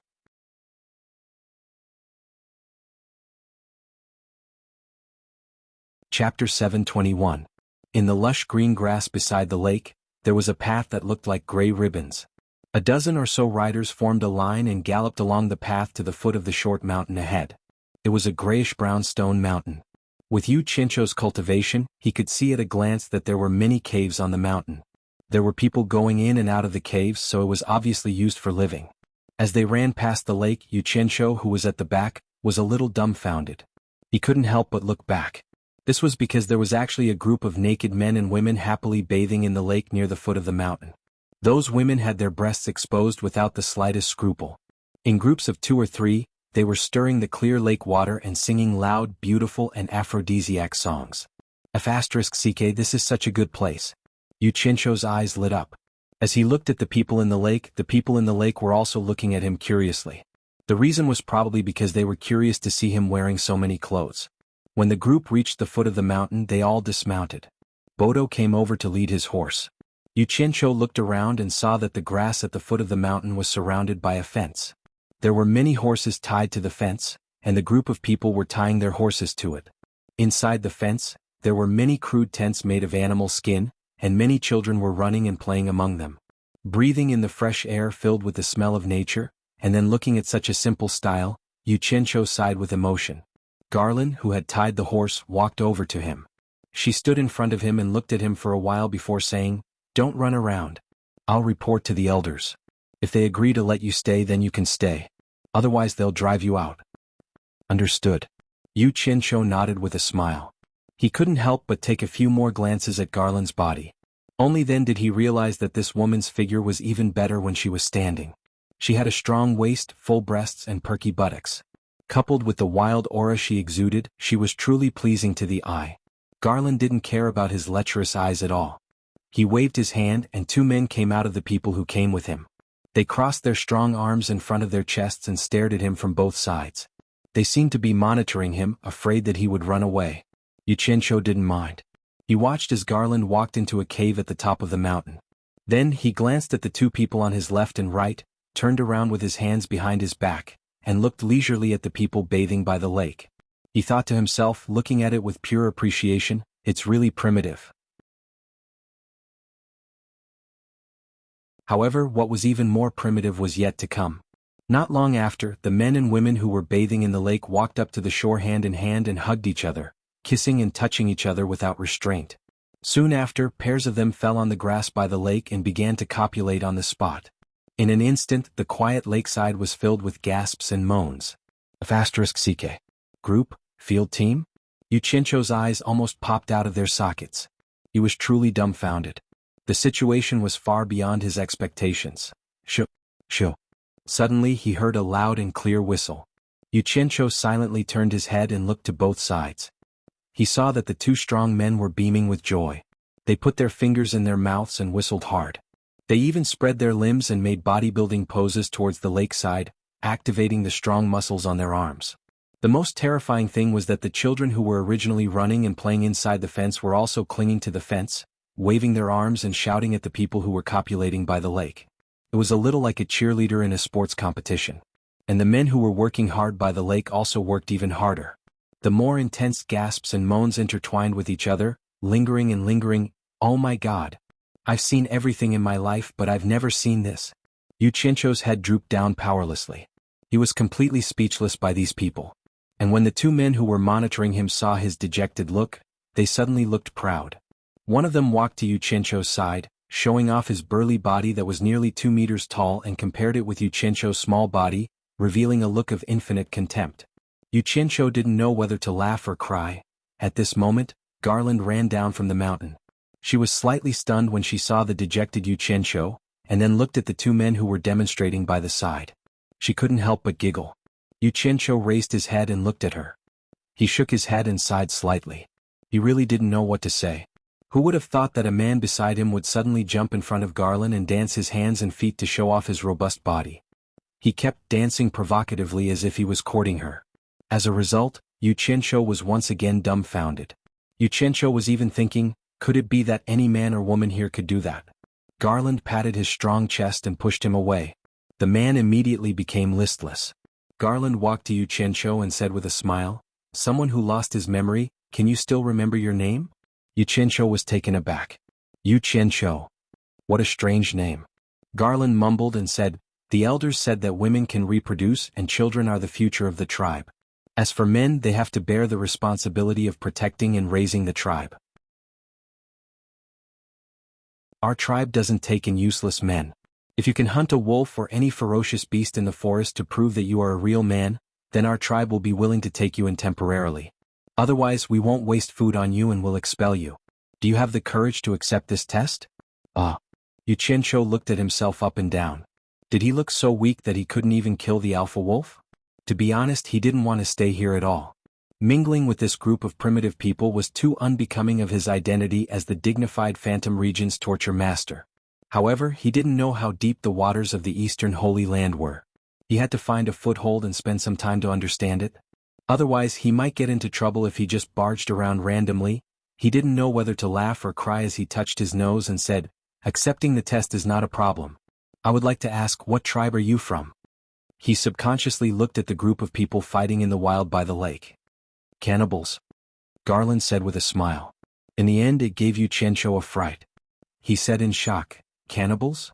The two men at the side immediately laughed out loud, as if they were looking down on Yu Qianqiu's cowardice.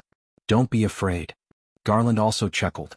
She pointed at the totem on her arm and said, "This is a man-eating octopus. They have been multiplying since a long time ago. They originally lived in the sea, but for some unknown reason, they were confined even though the sea was so close to them.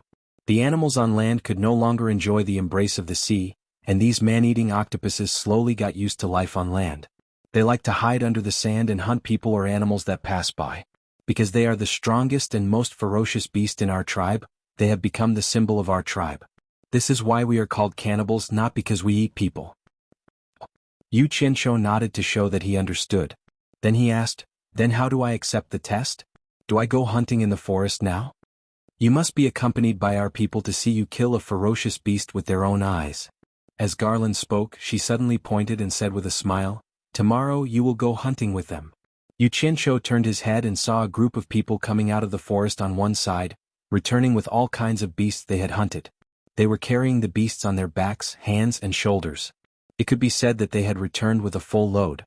Especially the strong man at the front, who was carrying a big brown bear on his shoulder. It was probably a few hundred kilograms.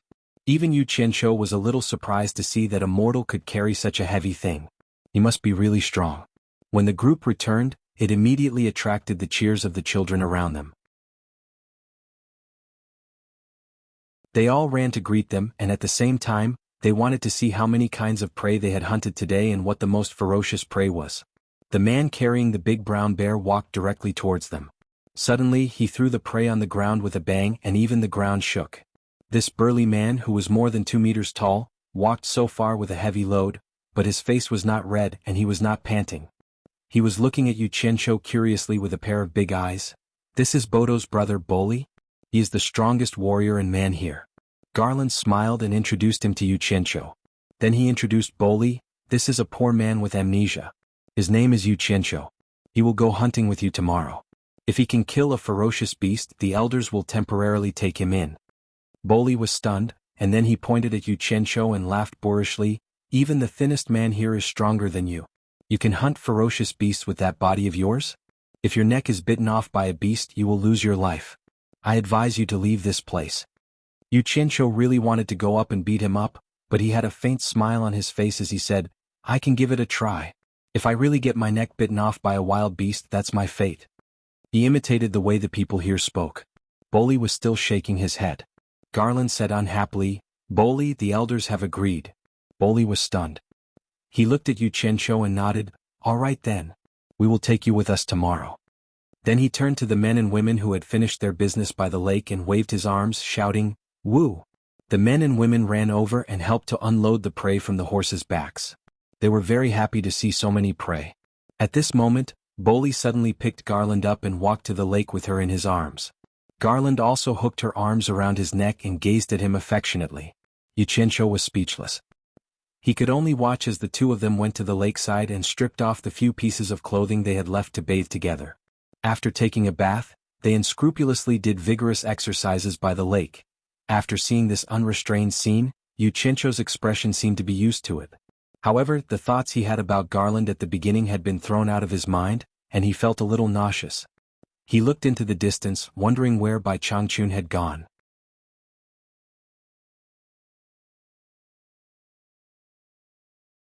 Chapter 722. With the return of the hunting team, the men and women of the tribe immediately became busy. Slaughtering, disemboweling, skinning. For a moment, the originally fresh air was filled with the stench of blood and stench. The women set up a big pot to light a fire, and the men threw the big pieces of meat directly into the pot to cook, and some directly roasted them over the fire. The children, with small knives in their hands, worked together to pry open the beasts' mouths, and pulled out the sharpest fangs of the beasts. Someone carried a big bag of salt from the cave, smeared most of the remaining fresh meat with salt, pickled it on the spot, and then transported it to the cave to be stored in the shade. The various kinds of animal skins that were peeled off were also sprinkled with powdery substances, and dried in the sun. It was estimated that after processing, it could be made into clothes for them to wear. After a while, the smell of meat and stench coexisted in the air. The people of the tribe seemed to have smelled the most wonderful smell in the world, and the children happily jumped up and down. Yu Qianqiu sat alone on a small grassy slope at the side, looking at these easily satisfied people with a smile. Night fell, the bright moon rose in the sky, and the stars twinkled.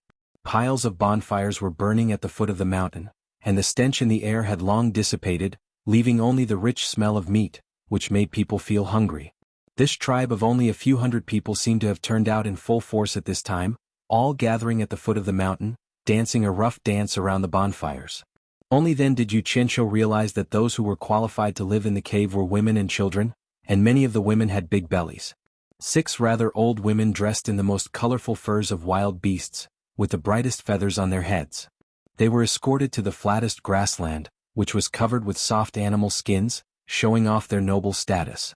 Just after the 6 old women sat down, The animal skin drum that had been placed on the side made a dong-dong sound, cheerful, warm, and full of passion.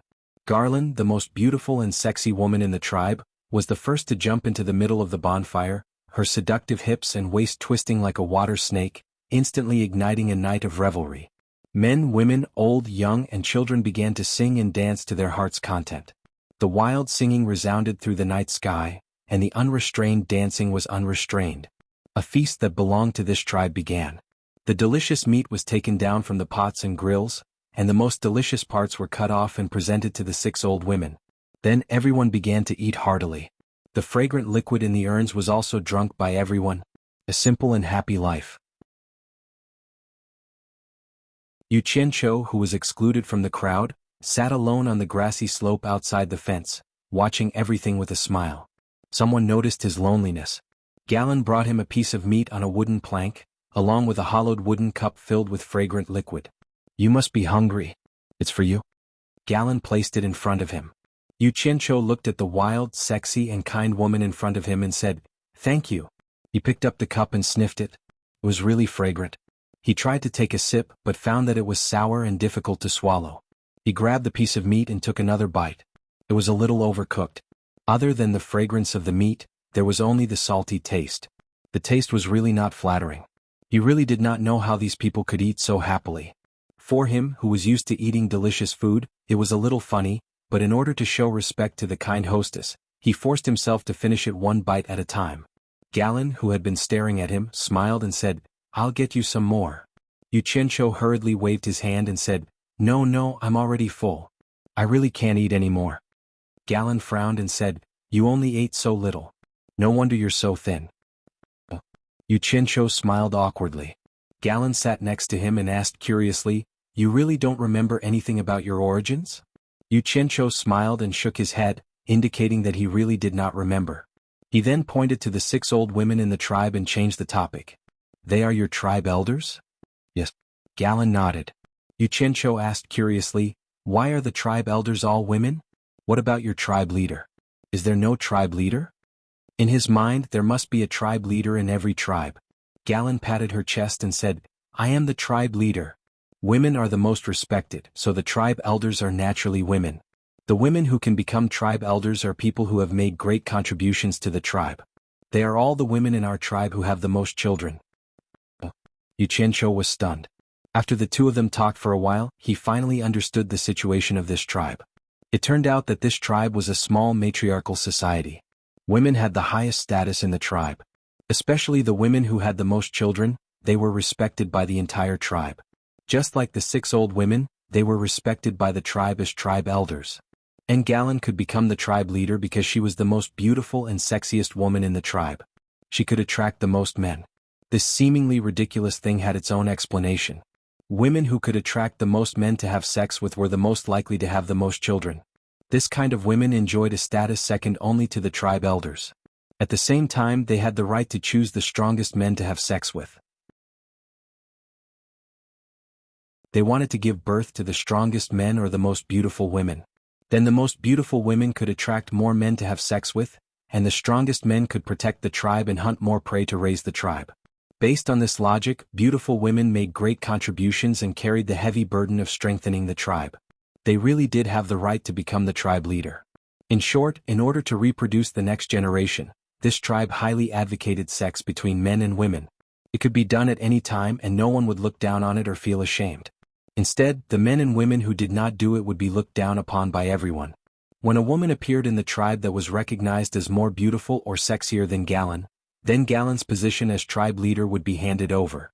Although it was ridiculous, there was no doubt because the more beautiful woman could attract the stronger men to have sex with. Yu Qianqiu was speechless. The relationships in this tribe were a little messy. To put it bluntly, it had even disrupted ethics. The children born were raised by the entire tribe. In fact, it was impossible to tell who the father of the child was. As long as the woman was willing, any man in the tribe could have sex with her at any time. However, if the woman refused, the man had no right to force the woman. This was because women had a very high status in the tribe. After knowing this, Yu Qianqiu could only shake his head and smile bitterly. It was not good for him to make any comments. There was naturally a reason for it to exist. While the 2 of them were sitting here talking, There were already many aroused men and women rolling around on the grass. Yuchencho really found it a little hard to accept. He could only silently say, "Get used to it." "Galen, what did you mean by the fence meeting you talked about during the day?" Yuchencho asked. Galen sized him up with a curious gaze as if to say, "You don't even know this. You really have lost your memory." After organizing his thoughts, he said, "The most honorable place in the entire continent is the Immortal City. There are many powerful immortals living there. Below the Immortal City are many great feudal lords, and below the great feudal lords are the feudal lords. Within the territory of every feudal lord, there are many tribes. Our tribe belongs to the territory of Lust City Lord, and the City Lord is also the feudal lord. The entire continent holds a fence meeting once every 3 years. First, there will be a division competition in the feudal lord city. The top 100 strongest warriors will be qualified to go to the great feudal lord city to participate in the finals again. The top 100 warriors in the finals will have the opportunity to go to the Immortal City. We don't know what happens after going to the Immortal City, but it should be to serve the immortals." Yuchencho frowned and muttered, "Don't tell me there are no benefits to participating in this kind of competition?" "Of course there are benefits," Galen explained. "If the tribe's warriors can win in the preliminary competition and enter the top 100, the tribe can get a prize. If they win in the finals, they can get even more prize money. With the prize money we can buy enough salt." "Buy salt?" Yuchencho was stunned. "The sea is sealed and we can't get close. Naturally we can't get salt. Only the people of the Immortal City have a way to get salt. Salt is very expensive. The surplus of our annual hunting harvest is sold in the city, but the money we earn isn't even enough for the tribe to use for a month. So only the tribe's warriors can participate in the fence meeting and win. With enough prize money, they can buy enough salt for the tribe to continue living," Galen said. "So that's how it is." Yuchencho nodded slightly, then suddenly asked, "Will the victorious warriors come back?" "The warriors who win in the preliminary competition will get the right to live in the city and can continue to earn money to buy salt for the tribe. The victorious warriors in the finals will go to the Immortal City to enjoy life and won't come back." Galen said this with a complicated expression. Yuchencho seemed to have a sudden realization. The dangerous East Holy Land that was rumored to be in the cultivation world had already formed its own social system. The so-called immortals in the Immortal City were probably the immortals who were sealed here in the immortal world. Weren't there people from the underworld? Where did they go? Did they all die? Such powerful people shouldn't die so easily. Yuchencho patted his head and said, "Why do I vaguely feel that other than the immortals in the Immortal City, there are some more powerful people, but I just can't remember." "You're talking about the people who live in the underground world, right?" Galen reminded. "Underground world?" "I think so, I can't remember." Yuchencho smiled awkwardly. Galen immediately explained, "Legend has it that there's an underground world under the mainland. A group of people who are as powerful as immortals live there, but they don't like to see the sun, so they rarely show up on the mainland. You should be talking about them, right?" Yuchencho nodded slightly. It seemed that the so-called people from the underground world were the people from the underworld who were sealed here.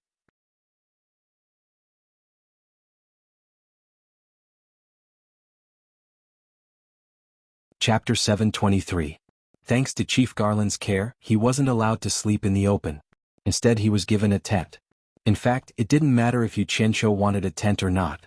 When he refused, Garland looked at the moon in the sky and pointed to the lake. "Every time there is moonlight, the crocodiles in the lake will climb to the shore. It's dangerous for you to sleep outside the fence." "Crocodiles?" Yuchencho said in disbelief. "Why do you bathe in the lake when there are crocodiles?" Garland smiled. "These crocodiles are called moonlight crocodiles. They only come to the surface of the lake at night to breathe. They only climb to the shore when the moon appears. Usually they hide deep under the lake. You will be fine as long as you sleep inside the fence. They rarely break through the fence. Even if they break through, the fence will block their movements. We can avoid them in advance." "Rarely?" Yuchencho frowned. "They can still break through. You live by the lake, aren't you worried at all?" At this point, he suddenly stood up and stared at the surface of the lake with bright eyes. Others might not be able to see it, but with his cultivation he saw a huge whirlpool in the distance. A huge silver-white figure dived into the lake. If it hadn't moved like this, it would have been difficult to distinguish the figure from the moonlight reflected from the lake. Yuchencho said in a deep voice, "Chief Garland, there is something in the lake." Garland pulled his clothes and signaled him to sit down. She smiled. Did you see something silver white? That is the moonlight crocodile. In fact, it is safer for us to live by the lake. If bad people sneak in at night, they will often be attacked by the moonlight crocodiles hiding in the grass. Don't you think they are like the guardian of our people? Since she said this, Yu Qianqiu sat down and relaxed his vigilance. He asked suspiciously, have the moonlight crocodiles never attacked you? Garland frowned and muttered, I heard from the older generation that there was a moonlight crocodile attack about 200 or 300 years ago. However, I haven't seen it since, so there shouldn't be any problems. 200 or 300 years ago. Yu Qianqiu's eyebrows twitched as a thought flashed through his mind. Could it have something to do with the Eastern Holy Land opening once every 300 years? However, this was only a momentary thought, and he himself could not be sure. Garland suddenly pulled him and pointed to the lake, indicating for him to pay attention. Yu Qianqiu looked over. In fact, he could see far more clearly than Garland. He saw ripples on the surface of the lake. A group of 2 to 3 meter long silver-white short-limbed fellows climbed onto the shore and dived into the surrounding bushes. There were hundreds of them. In fact, even if they didn't sneak in, the moonlight on their outer appearance would become a natural camouflage under the moonlight.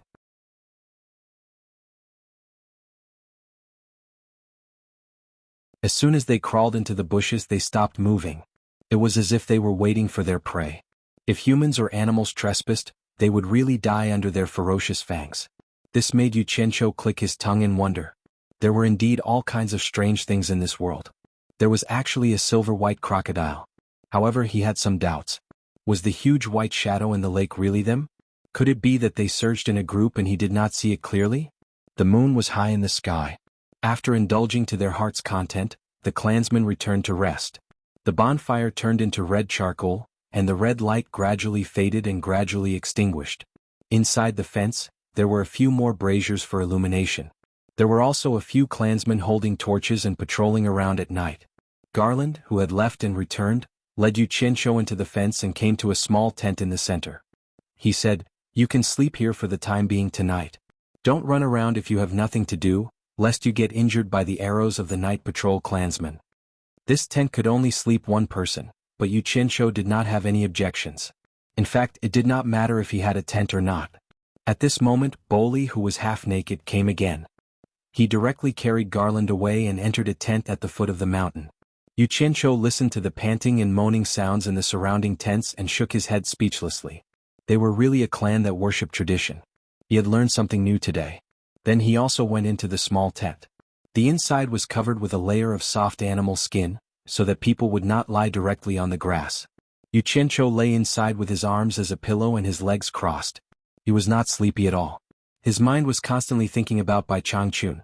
With Bai Changchun's character, he would definitely find an expert to fight when he came here, so the Immortal City would definitely be his goal, or it could be said to be his ultimate goal. Because the top experts of the Eastern Holy Land would definitely be there, and Bai Changchun would definitely not be able to resist such a temptation. In other words, as long as he went to the Immortal City, he would have a chance to find Bai Changchun and bring him back. However, he was unfamiliar with the place and did not have Bai Changchun's cultivation. If he rashly went to the Immortal City, he would definitely not have a good ending. Just think about it, he could not even deal with a soul formation expert. How could he deal with a group of immortals? After thinking about it, his eyes suddenly lit up. If he could participate in the fence gathering, wouldn't he have a chance to go to the Immortal City? Bang walala. Suddenly there was a chaotic sound outside, followed by screams. Someone shouted, Help! Yu Qianqiu was stunned. He could already hear the sound of people running out of the surrounding tents. The moonlight crocodiles are attacking us. People kept shouting. Among them, there were the screams of women and the frightened neighing of fine horses. It was obvious that the outside was already in a mess. At first, Yu Qianqiu thought they were doing some kind of ceremony, but he suddenly sat up and dashed outside the tent. The moonlight shone like mercury. Many men raised torches, spears, and swords as they swarmed downwards. They saw hundreds of silver-white crocodiles rushing towards the crowd. The fence had long been knocked down by the crocodiles, and a few men were being dragged towards the lake by the crocodiles. The arrows, the spears, and the swords couldn't effectively cut through the silver-white skin that was like armor. They almost didn't cause any damage to these fierce amphibians. The attacks of the cannibals were basically ineffective. Instead, they were once again bitten by the swarming crocodiles, and a few people were dragged back. The light of the torches flickered, and screams mixed together, ringing through the night sky. Yu Qianqiu's eyes narrowed. He saw the huge white figure in the lake in the distance again, stirring up a huge whirlpool in the middle of the lake. Beside him, there were people rushing down with weapons, all trying to save their people who were being dragged and bitten by the crocodiles. Yu Qianqiu's face darkened. He still wanted to rely on the cannibals to bring him to the immortal city. If the crocodiles killed most of the cannibals, then the cannibals wouldn't be able to participate in the fence gathering. Wouldn't that ruin his plan? However, he didn't want to show his cultivation in front of the cannibals. As Yu Qianqiu's eyes flashed, a young man holding a spear suddenly tripped by the rope of the tent. The spear that swayed in front of Yu Qianqiu was pulled back by Yu Qianqiu. The young man jumped up and was still looking for his spear when he suddenly saw Yu Qianqiu, who was standing next to him, raise his spear and throw it with a whoosh. This spear, which was infused with true essence, whistled through the air and nailed to the side of the lake. It directly penetrated the head of a moonlight crocodile, and half of it was inserted into the ground. The clansman who had his leg bitten by the crocodile quickly opened the crocodile's mouth and hurriedly crawled back. The young man was stunned, and the clansmen who were fighting with the crocodiles by the lake were also shocked. They didn't know who had such great strength to actually shoot through the hardest head of the moonlight crocodile.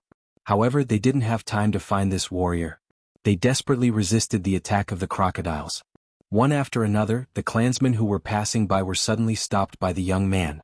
The young man couldn't wait to collect the spears in their hands and ran in front of Yu Qianqiu. He held a dozen spears and said excitedly, "For you?" Yu Qianqiu was startled, but he didn't hesitate. He grabbed a spear with each hand and threw them. Swish, swish.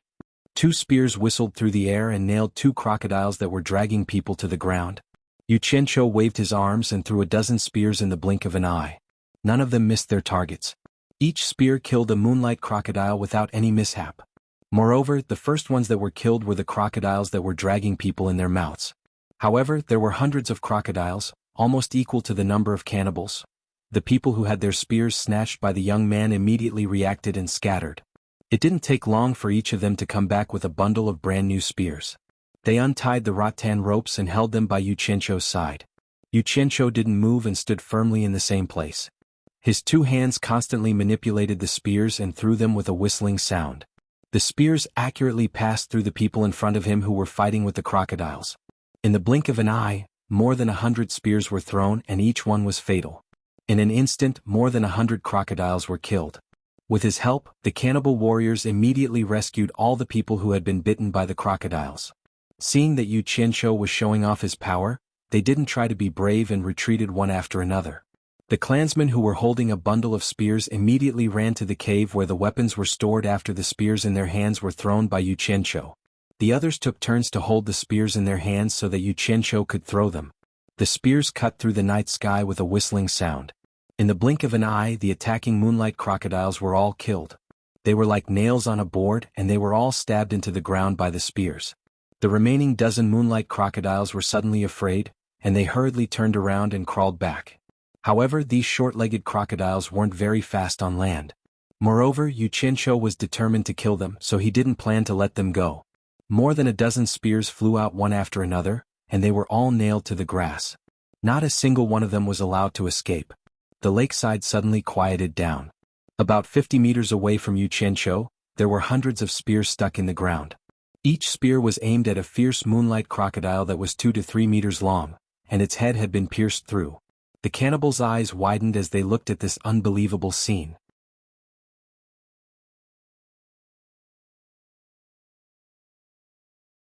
Chapter 724. Later, no one knew who took the lead in cheering. As a result, all the clansmen standing around raised their arms and cheered at Yu Qianqiu. Yu Qianqiu smiled faintly. With his own ability, killing these beasts was really nothing to be proud of. Suddenly, a delicate body broke into his arms and hugged him directly. Yu Qianqiu casually touched the smooth buttocks. He quickly pushed it away and saw that it was Garland, who was completely naked.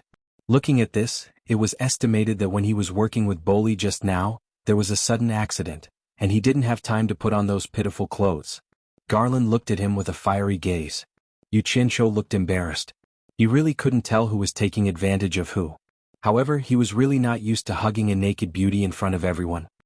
He could only smile bitterly and shake his head at Garland. He didn't want to be the strong man that she fancied countless times. He didn't have the habit of sharing a woman with others.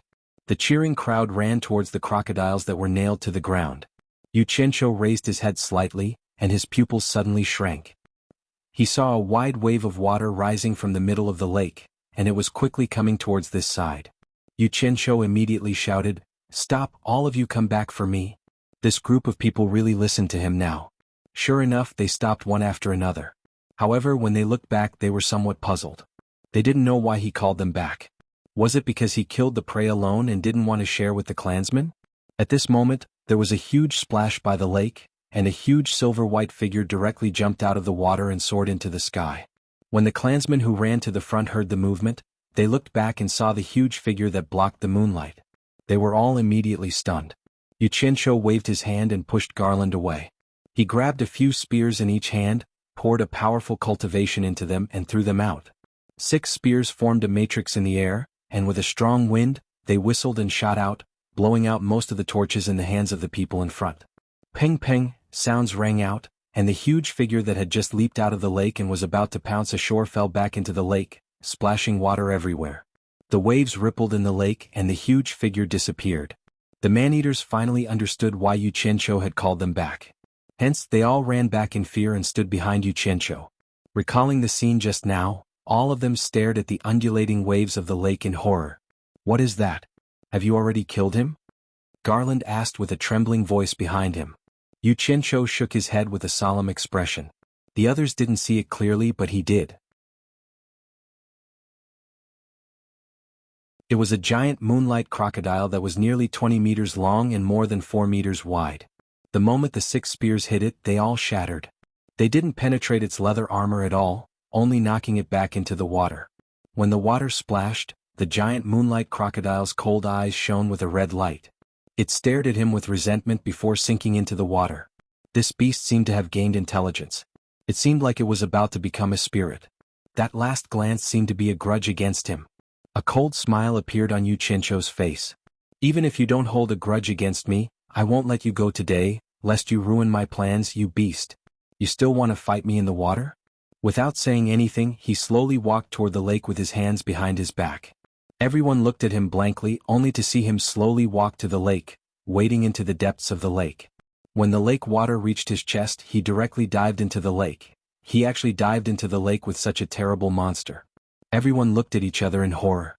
Then they thought about the fact that such a monster was hiding in the lake where they usually bathed, and they all felt a lingering fear. After Garland's proud breasts rose and fell, he turned around and organized people to heal the injured clansmen. Many people were still quietly staring at the lake, not knowing when Yu Qianqiu would come out. As soon as Yu Qianqiu dived into the bottom of the lake, 8 azure fire flying swords immediately came out of his body and illuminated the surroundings. Using the water art, he swam quickly in the water without any effort. His speed was even faster than flying in the air. He felt like a fish in water. The 8 azure fire flying swords formed a green lantern that quickly moved back and forth in the underwater world, startling all kinds of fish in the water and causing them to flee in all directions. This lake wasn't big, but it wasn't small either. It was probably a kilometer in length and width, and the deepest part was estimated to be 300 to 400 meters. Ordinary people couldn't dive so deep, but it was nothing for Yu Qianqiu. However, Yu Qianqiu searched the entire bottom of the lake, but he didn't see the giant crocodile. Logically speaking, with such a conspicuous white color and such a huge body, it should be impossible for it to escape his sharp senses in the water when swimming within a radius of 1,000 meters. Could it be that there was another world in the water? Yu Qianqiu frowned as he swam quickly in the water, accompanied by a green shadow. Suddenly he slowed down and slowly landed on a towering rock at the bottom of the lake. Standing on the rock and looking around at the pitch-black underwater world, Yu Qianqiu let out a cold snort. The 8 azure fire flying swords were vigilant of his surroundings. He slowly closed his eyes and let the lake water around him soak his body. Using the water art, his senses gradually became one with the lake water within a kilometer. Every drop of water seemed to become a part of his senses. In a split second, every corner of the lake couldn't escape his eyes. Even the tiny fish, prawns, and the slightest movement of the water plants were all detected by his senses. In an instant, the entire bottom of the lake was in his mind.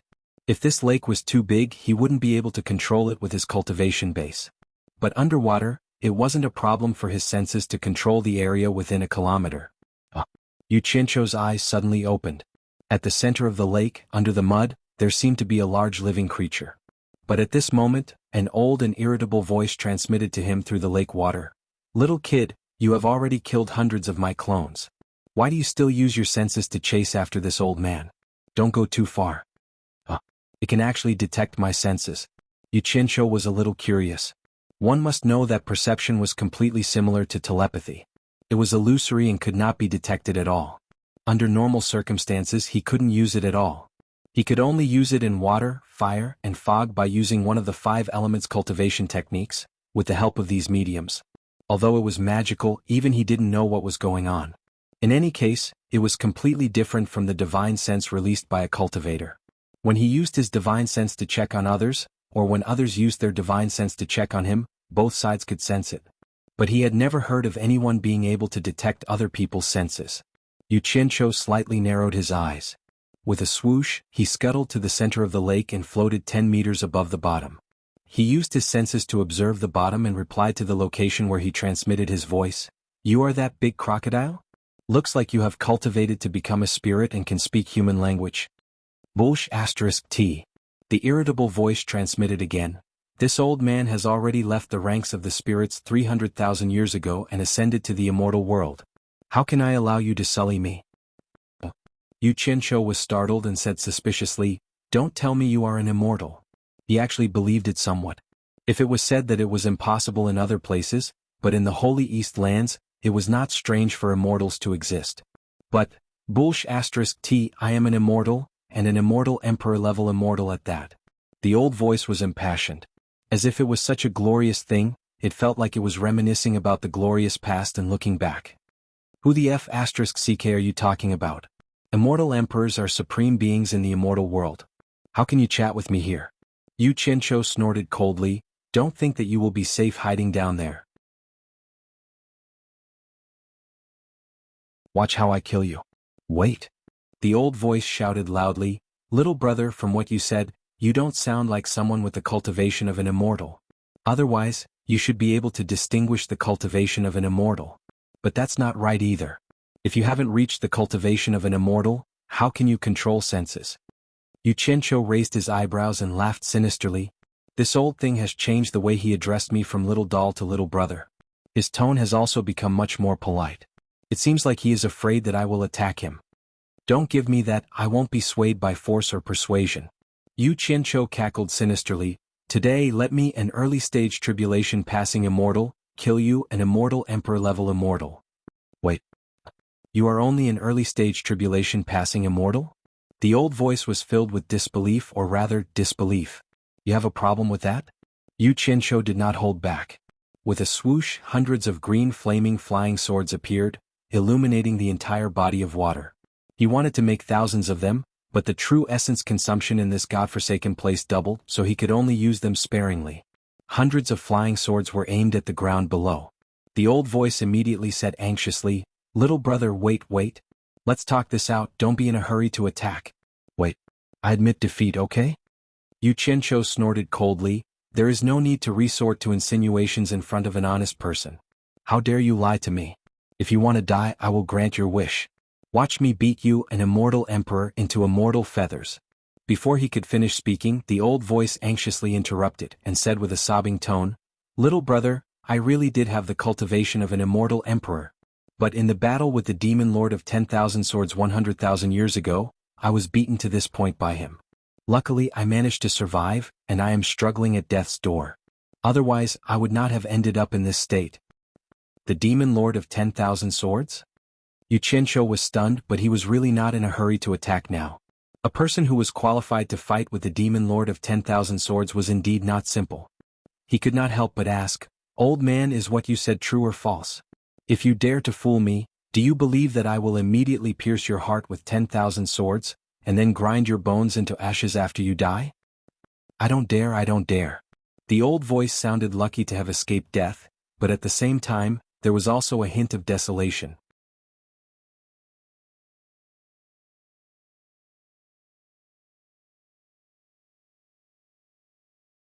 Chapter 725. Yu Qianqiu stared at the mud at the bottom of the lake and realized that it was filled with old marks. He really did not know how the old man managed to hide there. When he used his perception to investigate, he did not discover any other entrances. He immediately snorted and said, "Old man, you really don't give me any face. Is there anyone who hides down there and talks to me like this?" The old man laughed bitterly and said, "If I could really get out, I wouldn't have to do this. The key is that I'm trapped here and I really can't get out." "Don't talk nonsense with me. How did you get out just now?" Yu Qianqiu frowned and shouted. The old man said helplessly, "That was also my clone. My main body could not move at all." Yu Qianqiu was stunned. He rubbed his chin with his hand. No one knew what he was thinking. Suddenly he pointed at the bottom of the lake. The surrounding lake water immediately stirred up an undercurrent and churned wildly at the bottom of the lake. The old man immediately said in fear, "Little brother, what are you trying to do?" Yu Qianqiu couldn't be bothered with him and continued to do what he was doing. The silt that had accumulated at the bottom of the lake for who knew how many years was pushed away layer by the undercurrent. The clear lake water immediately became extremely turbid. Because of the mud and water plants, the undercurrent was immediately revealed. 6 tornado-like water pillars stirred wildly at the bottom of the lake. The turbidity gradually spread in all directions. Not long after, the clear lake water within a radius of 1,000 meters became extremely turbid. Under the moonlight, the surface of the lake rippled. It seemed that something unimaginable had happened at the bottom of the lake. The man-eaters all looked at the lake in fear. They did not know what terrifying thing was about to happen next. Everyone thought that Yu Qianqiu was fighting with the lake monster at the bottom of the lake. After spending more than 4 hours, Yu Qianqiu finally cleared away the tens of meters of mud at the bottom of the lake. The turbid mud was all filtered to the sides of the lake by him using the water art. At this moment, Yu Qianqiu was looking down with his mouth agape. He swallowed with difficulty. Under the illumination of over 100 flying swords made of azure flames, a huge silvery white body that was over 100 meters long and over 20 meters wide was lying quietly at the bottom of the lake, motionless. This was a behemoth that he couldn't even imagine. It was a gigantic crocodile. Its silvery white skin was bumpy, as if it was wearing heavy armor. 2 rows of fangs were exposed at the front of its ferocious head, and its 2 bright red eyes were bigger than anyone else's. It was far beyond his imagination. 2 huge red eyes were moving around, sizing up Yu Qianqiu curiously. Yu Qianqiu was stunned. After a long silence he asked, This is your real body?" He focused his gaze and noticed that on the back of the giant crocodile, where its forelimbs and neck intersected, there was a huge ancient long sword pierced directly into its back, nailing it to the bottom of the lake. The exposed part of the huge sword was 6 to 7 meters long, and the blade was about 3 meters wide. It was dark gold in color, and there was a faint golden glow flowing around it. He couldn't imagine who could use such a huge sword to fight. Could it be that the person using the sword was like this crocodile, a giant? Little brother, you've seen it all. Not bad, this is my territory. I've been buried at the bottom of this lake for over 100,000 years. I'm lucky to be alive. The giant crocodile sighed with an old voice. This scene was too shocking. Yu Qianqiu tried to calm down and asked with difficulty, "Who are you?" The giant crocodile was still lying motionless at the bottom of the lake. The old voice came from its head. The underworld has 12 underworld generals, and the immortal world has 12 immortal monarchs. I'm one of the 12 immortal monarchs, Immortal Crocodile Monarch. People call me Lord Crocodile Monarch. This title was too big. It was even more unfamiliar than the Immortal Emperor or the Underworld Emperor. He had never even heard of them before. Yu Qianqiu was deeply shocked. He awkwardly smiled and said, "Earlier you said, that could it be that you really had the cultivation of an immortal emperor? Didn't you say that only one immortal emperor had that cultivation?" He was really afraid that this giant would suddenly go crazy. It was scary just thinking about it. Immortal Crocodile said sadly, as if recalling the past. In the immortal world, cultivation is divided into 4 levels. Small Immortal, Exalted Immortal, Great Immortal, and Immortal Emperor. In the underworld, cultivation is divided into 4 levels. Underworld Knight, Underworld Sage, Underworld Lord, and Underworld Emperor. They are all equal, and the strength of their cultivation is actually about the same. Each level is divided into 3 levels. Even immortal emperors are divided into early, middle, and late stages. In the immortal world, there are many people with immortal emperor cultivation, but only the 12 great immortal monarchs have reached the middle stage. As for the late-stage immortal emperor, there is only one person, and only this person dares to call himself an emperor in the immortal world. He is Immortal Emperor Jin Tai. Yu Qianzhou nodded slightly as if he was deep in thought. He looked at the huge sword that nailed him to the point where he couldn't move at all and said, "In that case, you're an extraordinary figure in the immortal world. To be able to. I presume that the sword in your body is the main reason why you're trapped, right?" "Yes, I was nailed to the bottom of the lake by this sword. I have been trapped for more than 100,000 years, Immortal Crocodile admitted. Yu Qianzhou asked suspiciously, "You said you were beaten up by the Myriad Swords Demon Lord. Could it be that the Myriad Swords Demon Lord? It is the Myriad Swords Demon Lord." Immortal Crocodile gritted his teeth and interrupted him. "The sword that trapped me is one of the Myriad Swords Demon Lord swords. Otherwise, ordinary treasures would not have been able to trap me for so many years. Myriad Swords Demon Lord, one day I will avenge this sword." Ah! Yu Qianzhou was stunned. It seemed that this old monster did not know that the Myriad Swords Demon Lord was already dead, and still wanted to seek revenge. But thinking about it, the Myriad Swords Demon Lord was killed by the immortal Emperor and Emperor of the Underworld outside the East Holy Land. The people trapped in the East Holy Land naturally did not know. "Old monster, I'm afraid you will not have the chance to avenge yourself." Yu Qianzhou shook his head and sighed. "What do you mean? Do you want to kill me?" Immortal Crocodile's red eyes turned, and his gaze landed on the hundreds of flying swords in Yu Qianzhou's hands. "Little kid, who is the Myriad Swords Demon Lord to you?" Yu Qianzhou noticed his gaze and immediately knew that he was thinking the wrong way. Immortal Crocodile probably saw him controlling so many flying swords at the same time and mistook him for the Myriad Swords Demon Lord's disciple. He shook his head and chuckled. "Old monster, don't think the wrong way. The Myriad Swords Demon Lord has been dead for more than 100,000 years. How can I be related to him?" "The Myriad Swords Demon Lord is dead?" Immortal Crocodile paused, then repeated. "Did I hear wrongly? You said the Myriad Swords Demon Lord is dead?" Yu Qianzhou sneered. "So what if he is not dead? Are you a match for him?" "Don't worry. He is really dead. 100,000 years ago, he was killed by the immortal Emperor and Emperor of the Underworld." Immortal Crocodile didn't believe him. "Impossible, don't lie to me. The immortal Emperor and Emperor of the Underworld fought the Myriad Swords Demon Lord more than once, and they never got the upper hand. The two of them could not kill him." Yu Qianzhou waved his hand disapprovingly and said, "It's up to you whether you believe it or not. I don't know how he died, but I heard that he fell into a trap and was injured first. Later, the immortal Emperor and Emperor of the Underworld worked together to kill him." "Trap? Injured first? Could it be?" Immortal Lord Crocodile muttered to himself. After a long time he sighed and said, "Looks like what you said is true."